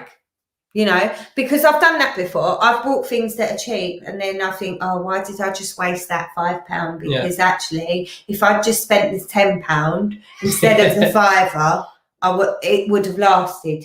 I'm sure everyone has done that with something in their life, like shoes or, whatever the situation. Yeah. So Mike wants to get something else on, as we're kind of still on the same topic. He says, I've done a job during the last lockdown. I was there all day with my dad working. Lunchtime came round, and the homeowner ordered fried chicken and chips, and we never got offered any of that food, but we were given a ham sandwich and water. And he follows up with, when I have people doing work in our house, I make sure they have tea, coffee, biscuits, buy them food, etc., etc. And I think, Mike, I'm going to say this, it might be a Greek thing. I don't know if your clients were Greek as well and whatever, but that's exactly how my mum raised me, and that's what I saw. So whenever we had work being done in the house when I was a kid, my mum would, make food or order pizzas or whatever it was, made sure she fed the builders or the plumber or whoever it was. And like I said, teas and coffees all day, biscuits, snacks, whatever, all the Greek treats, all that kind of stuff. Typical Greek mum, whatever. Because whilst they're working, they're still kind of in your house, right? So you want to make them feel welcome. And actually, personally, if you make them feel welcome, they're more than likely to do a good job, right? So there's that. But there are others, and it's not, I'm not saying it's a Greek thing. I'm just saying I was raised in a Greek house, and that's how we were. But there are other people, Greeks, non-Greeks, whoever, that unfortunately don't feel like that. They say, well, I'm paying you for a job. You've asked me for this job, for me to pay you this much. I'm going to pay you this much. It's not my job to feed you or, give you a nice lunch. If you haven't got your own, or you're not going to go out and buy your own lunch, then I can make you a sandwich, or I can make you a cup of tea or water. So I suppose, listen, I'm going to be thankful they gave you something and didn't leave you all day with nothing. That would have been the worst. I've had this situation where when we first bought our first house in London, and my uncle, I was paying him to do the floor. Now, obviously, my uncle gave me family rates, but he still charged me, of course. I expected to pay whatever he needed. And then he turned up, and obviously my mother-in-law would kill me if I don't feed the builders. So now I'm trained to do that. I don't. To be fair, when my mum... She gave the builder Spano Hobita the other day. Yeah, he didn't like it. But I've made him fry up. I've done a lot for him.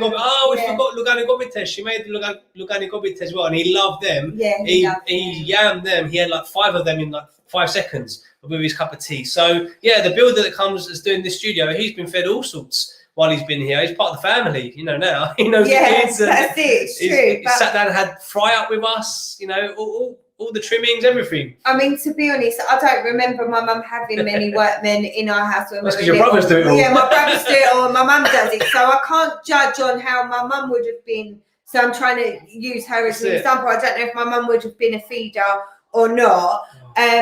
But yeah, my uncle turned up and I can't even remember, but I made loads of food and I knew my uncle was coming. So of course I made him food.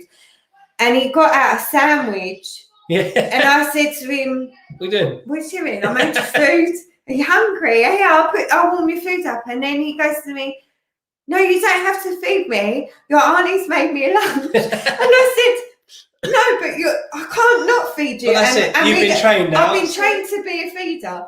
To the point that he goes to me, all right, I'll eat your food, but I've got to leave this sandwich here because if your auntie knows that I didn't eat her food, she'll never make me lunch again. And then also, going back to my kitchen, one of the builders, he bless him, the main guy used to start 7 o'clock in the morning. He'd walk in, he'd make me my tea and coffee in the morning.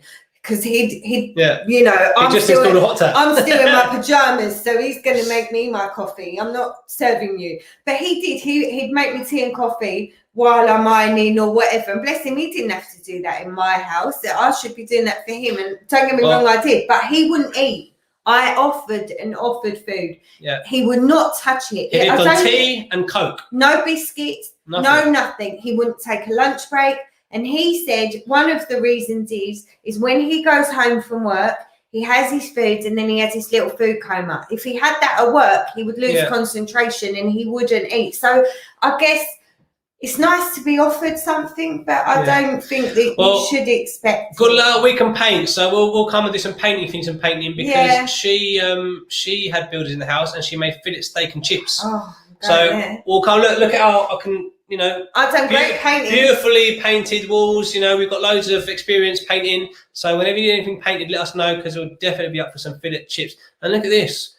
And for after, scones with jam and cream and Greek chai. I don't know about the Greek chai. It must be in our Greek blood. So yeah, if you ever need painting, there might be a few other odd bits that I can do. But yeah, painting I can do. So let me know. And I'll happily come up and paint some walls with I have the scones, but with an English tea because I only like vanilla tea when I'm not eating. Because I think the ganellas make it. Yeah. Well, you used to love ganella until you were pregnant with Alicia, and now you won't touch it. No, I do sometimes, but not often. Well, so Angie's the same. Feeds the builders. And Maria, who said, we're feeders by nature, said it's like when non-Greeks come to our Greek weddings and they're quite shocked that the drinks are free. And yeah, that's it. The food is free, the drinks are free. And you, again, being in the wedding industry, you see it at the end of the night. Some of the non-Greeks, walk around the tables at the end of the night, taking home the bottles of wine or bits and pieces because they're used to having to pay for all their drinks. So at the end of the night, us Greeks, we overdo it. We buy too much wine and too much whiskey and too much vodka and whatever else, and they're all left on the tables. Well, you got the non-Greeks that go around kind of stacking up and filling up their bags and taking them Greeks home. do it too. But back to the subject of feeding, when we're at work, sometimes they don't feed us. And the worst is when we're in the middle of nowhere and we've got no food. And there's not even a McDonald's drive-thru anywhere. And I say, look, I'm happy to pay. I'm happy to pay for food. No problem if the couple haven't provided food. That's no problem. I'll pay for it. But the venue will strictly say, no, we've only ordered enough for the amount of the guests. And then I'm stuck. And then that's on the venue too. I've done it where we've had sandwiches from the shop or sweets, and we've left the gig. Yeah. And we've gone home. And to me, that's again on the venue to either accommodate all the vendors, so the DJ, the band, the photographers, whoever it is that's working that event. It's on them because they're the experts, they're the professionals, they're the ones who know who's going to be in the venue. Obviously, the couple that are throwing the party or whatever, or the wedding, they're thinking how many guests have we got? So we're having, 150, 200, 300 guests. We're going to give you that number. We're not going to think, we've got a DJ, and we've got a photographer, and we've got a wedding planner, and we've got a videographer, and we've got whoever else, to add an extra 4 or 5 meals. That should be on the venue, either to say, well, how many staff are you having? So how many, or, do you know what? Geez, this couple have paid you thousands and thousands of pounds. You can't give 2, 3, 4 plates of food for the entertainers and the photographers and whatever. Geez, come on. But also, it's been before where it's like, okay, you can go to the bar and you can get, up to £10 worth of food. but that means I've got to go, order it, wait, like I'm in a restaurant. I'm working at this event. I'm working at your venue. I'm working for this wedding or whatever. Surely just take it and serve us like you are the rest of the guests. You know, and little things like that just, you know, there's loads of stories we could talk about from our industry. We've also had it where the opposite. So I've had it where I've worked a wedding. George is at another wedding. They know I'm going to see George, and they've given me food for him because they don't know if he's eaten.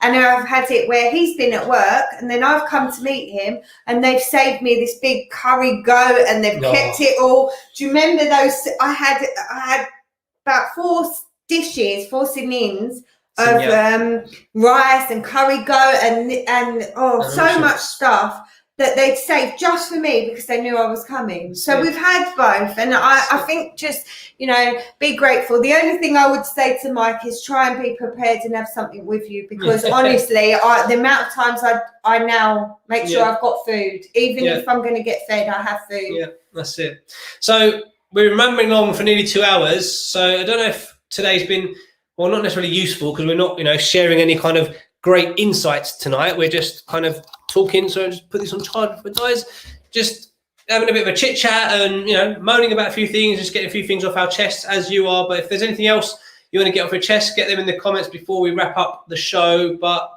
a few more comments here. Maria says, totally going off the topic, but I could have really eaten those koftedas and spanner hobita you guys were eating on Friday night show. So it was banging. We went into extra overtime on Friday. We did 5 hours. So we did 2 hours extra on top of our normal 3 hours on Friday. So anyone who locked off early or missed the show, you missed an absolute banger of a live. And as we said earlier in the show, Facebook doesn't like us very much. They keep cutting the lives. And so YouTube is our new home for our live shows on Fridays. We do kick it off on YouTube and Facebook, but we get about an hour to an hour and 20 minutes or so before Facebook cut it. So we'll keep you posted, but it could be that going forward, the live stream will only be on YouTube. And so that you'll have to join in there just because it doesn't ruin the experience, doesn't ruin the night of having to join Facebook and then come out of Facebook when it gets cut and then search for it, etc. So if you join the party in the right place at the start, it means you can stay with us as long as you like without being interrupted. And I do apologise for eating on the show on Friday, but as you all know, I was very drunk and I was very hungry. So yeah, I wouldn't normally eat on the show, but yeah, that's the kefteres and the spanner hobita were staring at me. That's it. Right, so Andrew says, depends on the builders. I try to leave the house, leave biscuits, snacks and drinks. So yeah, I suppose obviously if it's builders and people you know and trust, then great. I'd just like to, one of us to be here, just to, not to watch over them and literally stand over their shoulder, but actually when they finish a job, I'm that OCD that I will check it. So for example, you know, if a light switch has been put on upside down, you know, because they're doing so much going on, you know, light switches and plug sockets and whatever else, light fixing, whatever an electrician might be doing. I've had it before where they've put one switch upside down. So before they leave, so that I don't have to then phone them back to come again to fix it, I will kind of check the work, if that makes sense. But not in a horrible, I'm watching over your shoulder kind of way. But also, as we just spent the last 20 minutes discussing, there to offer the teas, the coffees, if they need anything, whatever it might be. So yeah, but listen, if you can get a day out and go and do something while they're building, then come back and the work's done, then that's a nice little way to do it as well, I suppose. A nice little surprise to come back to once it's all done. So, yeah, I used to leave Mike when I went on school run. Yes, again, it's who you know, right? So if you know and trust the builder, we used to leave the builders here when we were, you know, school run. Yeah, school run and stuff. So Maria, thank you. Says it was a wicked show on Friday. Thank you. Looking forward to having another fantastic party on Friday. Oh, hang on. What am I doing? This one. Oh, this one. Okay. There you go. Andrea had to make spanner hobita and kefteres. I saw her spanner hobita. She put seeds on it, and I forgot to ask you what they were because I've not seen that before, so I might try that next time. There you go. Okay, so more comments from Maria and Lucia. So in the past, I've done birthday parties for Lucia, And you can imagine the food we've done. And I always give food to the DJ and all the parents who come to the party. It goes without saying, and even teachers have said, we've heard about Lucia's party and how amazing the food was. So there you go, another classic Greek trait of overfeeding and making too much food. Well, it's not Greek now because I'm English. And you're Greek now. Everyone will agree with me. You are now Greek. We've christened you. That's it. You are Greek. But yeah, we're the same, to be fair. It's about making sure your guests come to the party. Not only have they enjoyed the company and the people and whatever, the music, etc., but it's if you're putting on food that they kind of go home satisfied, not go home thinking, oh, I'm really hungry now, let's go for McDonald's, or let's go and get some food, or let's go home and make something. I also feed siblings. If a sibling comes, and I give them a cake. I don't necessarily have extra party bags, but I definitely give them cake. That's it. Welcome, Marie. Welcome to the show. Says, I agree with you. They should give you food. And yeah, whether you're a builder, plumber, or an entertainer at an event and that sort of stuff, at the end of the day, you're doing a service, you're there. Why not? What's a cup of tea or a glass of soft drink or whatever it might be? So, totally agree with all of that. Loads of comments coming through still. Angie says, I'm gutted, I missed it. She was there until 10 o'clock or midnight in Cyprus, but she missed the overtime. So Angie is going to have to stay tuned this week, and if there's any overtime, stay up late. What can I say? But yeah, please keep subscribing. I've got a dry mouth. I'm talking too much. I think that's my voice's way of saying Hade Gani. It's been 2 hours nearly. Ganisas, get off. Right, so Gula says, love tonight's show, letting off steam and discussions about different things. And, Gula Moore, I wasn't sure how tonight was going to go, or if people are going to find it quite boring, or just there's literally no flow to tonight's show. It's just we've been kind of all over the place with different topics and subjects and going back and forth, because obviously we talk about something, move on, and then someone puts a comment about what we just spoke about. So I hope the show's been enjoyable and boring. Not too boring, and you've taken... Well, not taking something away. We haven't really given any advice today. Just had a chance to vent and get some stuff off your chest, or even just enjoyed watching us moan about stuff.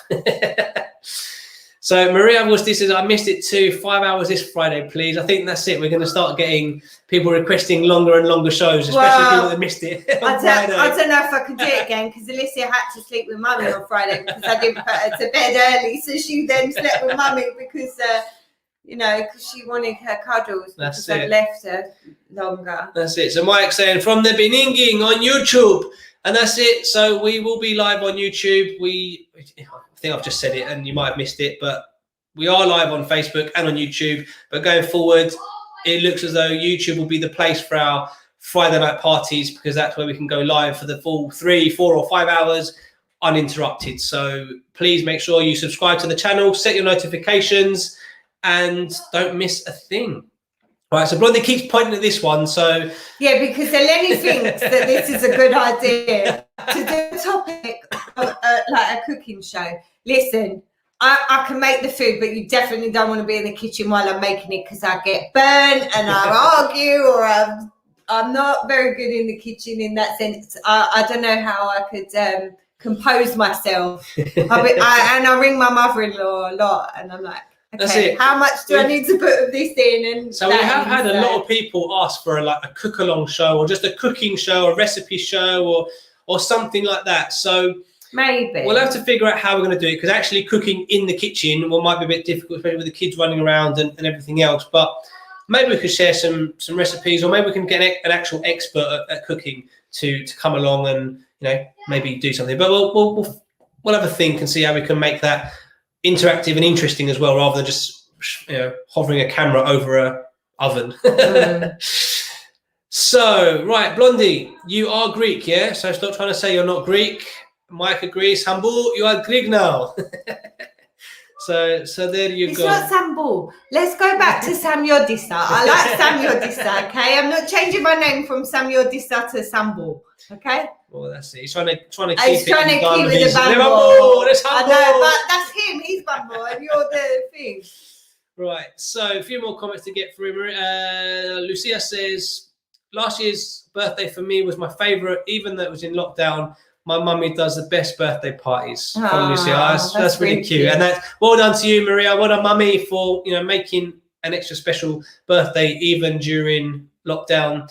It's really tough. And to all the mums or everyone out there who made some kind of effort for a birthday last year for partners, kids, friends, whatever, it was really difficult last year, and it will be this year as well for anyone who's got birthdays coming up in lockdown. So more ideas, share them, and keep it going. Yeah, please share them, because I've got two kids' birthdays coming, and I'm stuck. Thank you, Andrea. So it's been a nice, relaxing show. Nice catch up, guys, and good job. Thank you very much. I suppose we are coming to the end of the show. We could just ramble on for hours and hours just talking nonsense. So I think that's what we've done most of tonight. But you're taking the biscuit, saying your voice is going because I still can't speak. So that's back at you for saying you're having McDonald's while we're doing the live. And can you hurry up and get better? Because I need to book you in to go and sort my boiler out. So, yeah. So I think he can do that in silence. He's texting me about the T-shirt that I haven't forgotten, honestly, but that little man is a bit hard to do. So, yeah, it's not that I've forgotten you, Mike. But, I need you to work for me too. So that's it. Works both ways, yeah. That's it. Right, so a lot of people saying goodnight, off to bed, I suppose, and looking forward to Friday's party. See you Friday. Good luck. Thank you to Angie as well and Cyprus. Thank you both. Amazing show again. Take care, Sam and George. Night. Good night to you. And Lucia says, how about an art lesson show? I'm good at art, from Lucia. So maybe it's something I'm rubbish useless at. I can paint walls because that's just painting an empty space. But actually drawing and art and all the rest of it. Cindy is an artist, if I remember right. So maybe we can ask Cindy to share some tactics. Or maybe some tips or something. Yeah. Maybe we can sort that out and get Cindy to maybe teach Lucia something or all of us something, to be fair. Yeah, there you go. There you go. So lots of you. Thank you, Penny. Great show, guys. Thank you. And Maria Busti, great show. Thank you to you both. And thank you for a fab show as always. Good night, Galintatu. We'll see you all on Friday. Right, so I think that's our cue to say good night. Lots of you getting in touch. Thank you. Hope you've have enjoyed the show. It's been a bit of a laid back, chilled one tonight, just chit chatting, and we'll be back to another topic next week. So stay tuned for what that's going to be. Trying to sort out some interesting topics to share on the Tuesday Talk Show. But if you've got any ideas of content for the show, topics to discuss, anything like that, please get in touch, let us know, and we'll get them on the show. Or maybe just some other ideas like you've just been mentioning now about cooking and art and all sorts. We will factor those in. I'm going to have another little play around with some other ideas and see if we can make next week's show even more fun. Loads of great feedback from last week's Mr. and Mrs. show, especially the Mr. and Mrs. game show of Sooty and Blondie. So we'll try and factor in some more of that, and let us know what you think of the listener call-ins. Who else would be up for calling and coming in? Because from what we've got from last week, you're all quite a shy bunch, even though we never pictured you as a shy bunch. So yeah, getting ready for our next call-in show. We'd love to see more of you on the show. We feel like we know so many of you from the last 10 months that it wouldn't be an actual introduction. We feel like we know you already. So looking forward to the next family call-in show. Thanks, Nick. Well done, Sam and George. And Marie's touched on something here. So what about a Zumba class with you guys? Good luck. So he can do insanity with you, but I still haven't started training. I've been really lazy, and Chris is probably going to shout at me if he's going to. This is something I've been thinking about in my head. I might have mentioned it to you, and obviously we had Chris from Tailor Made Fitness on a couple of weeks ago talking about physical well-being and exercise and all the rest of it. So I've been doing Insanity now for a month. Started on the 1st of January. I'm boring you, sorry. Because you're talking about fitness. Obviously, I'm tired. yesterday was yesterday was the end of my first month of training. Results going really well, feeling much fitter and stronger and everything else. And part of me, because I think Marie and others have mentioned this before on the show about doing live exercise classes or doing something live so that everyone can try to get into a routine and start people up on doing some kind of exercise. So it might be going for a walk, or once the gym is sorted out, who knows, we might start doing some posting up some videos of some, exercise you can do from home with or without gym equipment, and, just try and get the whole Sooty FM family into a, positive fitness vibe, getting fit for summer. Fingers crossed we can go on holiday in the summer. Who knows? So let us know if that might be of interest to you. And then he says, what about Greek dancing lessons? That's not a bad shout. We could do that. We could definitely do that. And we've got loads of friends that are also great dancers who can come along and do some of that as well and take some of the pressure off me. So. How about I just drink the wine and tell you all what to do? That's fine. I'll be the host and I'll tell you what to do, because like I said, I still haven't started the fitness. I'm being really lazy and just not on it. I mean, even Andrea, she said to me the other day, go for a walk. Yeah, it's cold. I'm not going for a walk. I'm going to stay in my bed. I mean, I got dressed today. I think that's an achievement. Right. So I think that's time. I'm just going to click on the last few comments saying good night. Thank you all for tuning in. Thank you for listening. Thank you for all your interaction and your comments and sharing some of your stories and frustrations with us as well. Lots of people, or some people, definitely into a Zumba show. I'll be honest with you, I don't know the first thing about Zumba, but I can definitely do some fitness. Some hip hop abs. Let's do some. I can do some fitness. I can do some, even fitness to music. The video might get cut, but not here on YouTube. So, check that out. We'll have some. Maybe some Sooty FM fitness classes just to kick us off, and maybe some dancing classes as well. Well, you all saw me on the treadmill. I managed to do 40 minutes. I think that's enough. That's my exercise for the evening. There you go. Well, Eleanor says, Sooty, you should teach us how to Greek dance properly live. Right, so there you go. So we've got a couple of ideas there for some exercise, fitness, and Greek dancing lessons live here on Sooty FM. So why not? We'll try and incorporate those into some of the Tuesday night shows as well. And Andrea agrees. Oh, why not? I'm up for some fitness. So we'll definitely add those to the list. Right. So me and Maria, we're just going to sit and boss people around, and then you lot can do all the fitness. It's like, when you're on holiday and you're sitting there sunbathing and you're just about to turn over, because I have a set time to turn over and all that when I'm sunbathing, and do not disturb me when I'm sunbathing. I'm trying to get as brown as possible. And then they come up to you and go, come on, we'll do aerobics. And I'm like, seriously, you just interrupted my nap or my reading or my laying here doing nothing, because that's the only time of the year I ever do nothing, is when I'm on holiday. And then there's someone saying, you know what, come and do some water aerobics. And then even if they don't call you, they're in the pool and they're screaming, arms this way and arms that way and do the YMCA in the pool, and I'm like this. Right, so we started running off again. We're trying to say we're doing a Greek goodbye here. We're trying to say goodnight. We're doing a Greek goodbye, saying goodbye, standing in the hallway and saying goodbye 10 times. But Marie, I had to pick up this comment. She said, I can't forget Stavros Flatley on the treadmill, Sam. So when I did the charity run for children in need, I did 2.5 hours on the treadmill non-stop, and mostly non-stop. You did half an hour and then I did the last bit. No, you But Marie kind of mocked me for, looking like Stavros Flatley and my fat belly and all the rest of it. And I love you, Marie, and I love the banter we have. And listen, it's all good, but it's comments like that that really motivated me to actually get myself together this year and actually crack on with the fitness. And that's exactly why for the last month I've been training 6 days a week, every day. Well, not every day, 6 days a week, and eating well to make sure that I do not look anything like Stavros Flatley. I can't do anything about this because I will always be bald and I always look like him in that sense. But in terms of the body, I'm definitely working on that. So thank you for the motivation. Keep those comments coming in because it just motivates me even more to keep going. That's fine.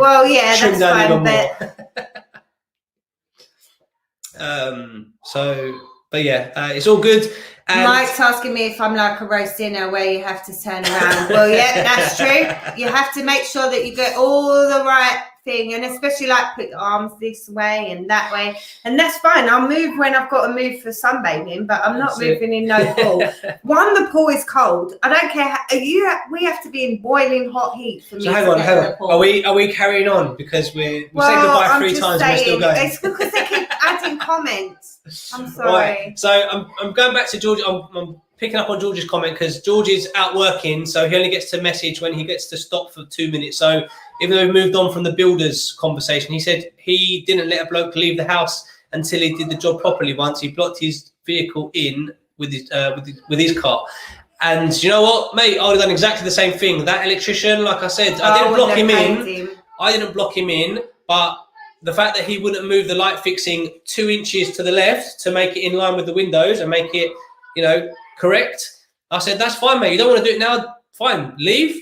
Finish what you got to do. Leave. Don't come back and don't expect to be paid. So I'm exactly the same. I've got that Greek yinadi, that Greek stubbornness of if you don't do what I ask you to do, I'm paying you for it. So you're going to do it before you leave. So, yeah, totally get that. Welcome, Nicola. Chris says Beachbody On Demand is amazing. So many programs on there. I can help if anyone wants more information. So thanks, Nicola. Good to know. There's loads of stuff out there. Let's say Nicola can help.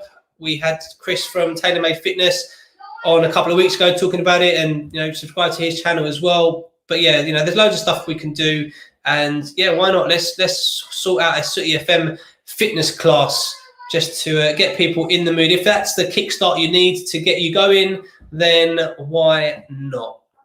Look, I worked in a gym for 10 years, and I think that's why I just dread the thought of working out. But to be fair, every time I do work out or I start training. Right, we're going to get Sam and Maria Augustin doing some of these Sooty FM exercises. I do feel better. So like Andrea said, go for a walk. I went for that walk and I did feel better. But I'm just too lazy. I like being snug in my house. So Maria loves the water aerobics in Cyprus. We always do it. Love it. It's so much fun. All right, but she probably likes the water, yeah? I don't like water in my face, and I don't like being cold. So put me in a cold pool. I don't care if it's boiling hot in Cyprus. It has to be over 40 degrees for me to be in the pool.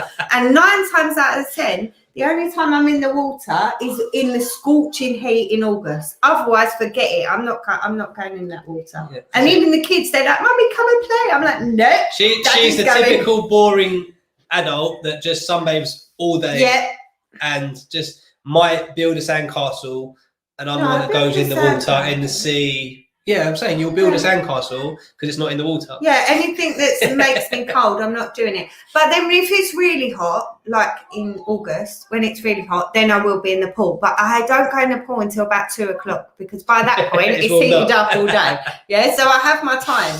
He's done it before where he throws me in freezing cold in the morning and nothing. If you won't get in and get used to it, then tough. I'm going to throw you on holiday. Get used to it. Right, Marie, thank you so much. You're better looking than Stavros Fatley, Jules. Thank you so much. I wasn't saying it for a compliment, and to say it's all love and good banter here on the show. So, like I said, keep the comments coming in because they get me going. It wasn't just you, so I'm not picking on you, Marie. Just picking on it because you mentioned it as well just now. But I had a few comments towards the end of last year of, George has put weight on and George has done this and George has done that and eating all the chocolates. So do you know what? That gave me the motivation to really do something about it this year. So I'm actually quite thankful for those comments from numerous people towards the end of last year because I'm loving life right now and loving my training and loving eating healthy. I actually turned down minstrels. I turned down chocolate yesterday. She offered me minstrels. Mm-hmm. She had a handful of minstrels. She had, "Do you want one?" I was like, "It's not cheat day. I can't have a minstrel." So I turned it away. See, I'm right. Cindy says, "Hi, Andy's gonna love that fitness workout." So Cindy, you'll have to get involved as well, and maybe you guys can keep each other honest with it and do it, and let us know how you find it as well. Who knows? Like I said, I would do whatever. It's all good. Lucia says, "When I go in the sea, it's cold. I just sing and run. It keeps me warm." That's maybe something you can try. Still not doing it. Or maybe next time, if you, when I throw you in, you can. I'll sing and run with it. That's it. Sorry, I'll give him a black eye to match my one. That's it. Nicholas says Sean T is amazing. Yep, those insanity workouts have been a blessing. Done them before, doing them again. But yeah, Sean T, insanity. There's all sorts of. There's one woman on there that she's a machine, and when I watch her, she makes me want to do it. But at the moment, I'm not. Yeah, that's it. If you know, you know. And that, again, it's if you know, but it's also if you want to, right? So that's why maybe we should do a Sooty FM fitness class and just get people in the mood and moving. All right, but if I'm doing it, so is that Maria as well. Yeah, Maria's got to do it. That's it, do it together. Right, so Cindy says, Andy's Friday night dancing is a workout in itself. Yeah, we've all seen the videos of her stories and her socials as well. So yeah, definitely keep keep them going. But yeah, definitely dancing is a great workout. So that's why I don't sit still on a Friday, because that's an extra bit of a workout. Nicola said, yes, Tanya, Yeah, the machine. Tanya, she is. That's it. That's the one. She's And my little friend. She's always smiling. She never, she literally just, even when she takes a break, she's smiling. She just doesn't stop. She is literally a machine. That's what I call her, the machine. She's just hardcore. And I'd love to look like her, but to be fair, like, I just can't do it. Right, so Lenny says maybe cousin Sodirullah will teach her fitness class. I'm still scarred. That dress is still in my wardrobe. I saw it today and I thought, oh God. My long lost sister Sodirullah is still out in the village in Khorkondu Hoja, so I don't know if we'll be able to get her back with all the new restrictions here in the UK. But I think she should stay in Hoja. So there you go. Right, guys and girls, just over 2 hours and 15 minutes. I think we have been rambling on and venting and moaning and laughing and joking for long enough. Please get in touch if there's anything else you want to talk about on one of these shows. But it looks like the Sooty FM fitness class and dancing lessons might be on the agenda. So keep an eye out for them. Okay, I'm going to do it for you guys, all right? I'll be positive. I'm going to get on it. I'm going to start Insanity on Monday because I'm not starting halfway through the week. And then we'll do that class and I will do it with you, all right? So there you go. You've just heard it here. I've confirmed I will do it. There you go. So Nick wants to know, so it's putting a beer fridge on the other side of a room. Good exercise for the Aussie folk. Yeah. Well, it depends how heavy the fridge is, but if it's a good workout on the arms and the legs, then that's not actually a bad shout. And lifting the beer, yeah? That's good for your arms. That's it. But you have to make sure the glass is full. Otherwise, it's not worth, it's like lifting air. So make sure that glass stays full, right? Marie says, don't go anywhere. I'm enjoying the chat, guys. So we've got people that don't want to go and people that want to go. And I think we're going to leave it there. No offense, Marie, but I think we're going to leave it there. We're going to just go away and take away all these thoughts and think about how we can bring in the Sooty FM fitness class and all that fun stuff. And why not? We'll have a bit of fun with it. We might even have some music with it as well. And just as a family, get fitter and stronger and, get that beach body ready for when we can all party together in Cyprus in the summer. Fingers crossed. Yeah, and Nicola said she's here to help. So if you need to, she'll be happy to help you. Same with Chris from Taylor Made Fitness last week. If you want to get started before maybe we do a fitness show, please feel free.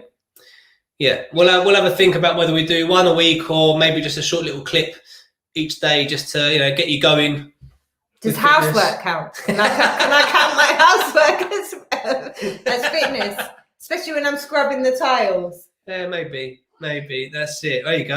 There's a shout. Exercise with their Zib mixed tunes. Yeah, why not? That. Why not? We'll have a mix. We'll throw the music on in the background.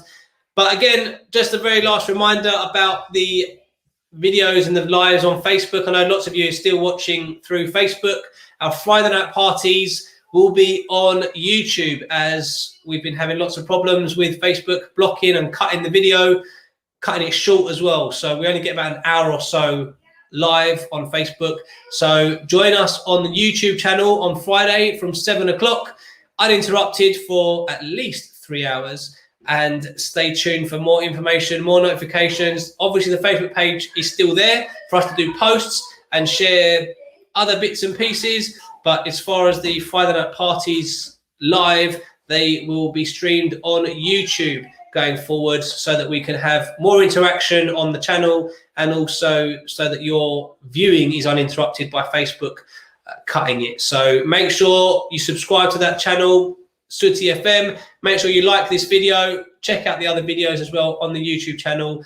And wherever you are, whatever you're doing, as always, make sure you stay safe, stay strong, and stay positive. We'll be back again on Friday, 7 o'clock. But for now, from us here at Sooty FM, Kalinita. It's good night. God bless. Kalinita. Bye. Bye, guys.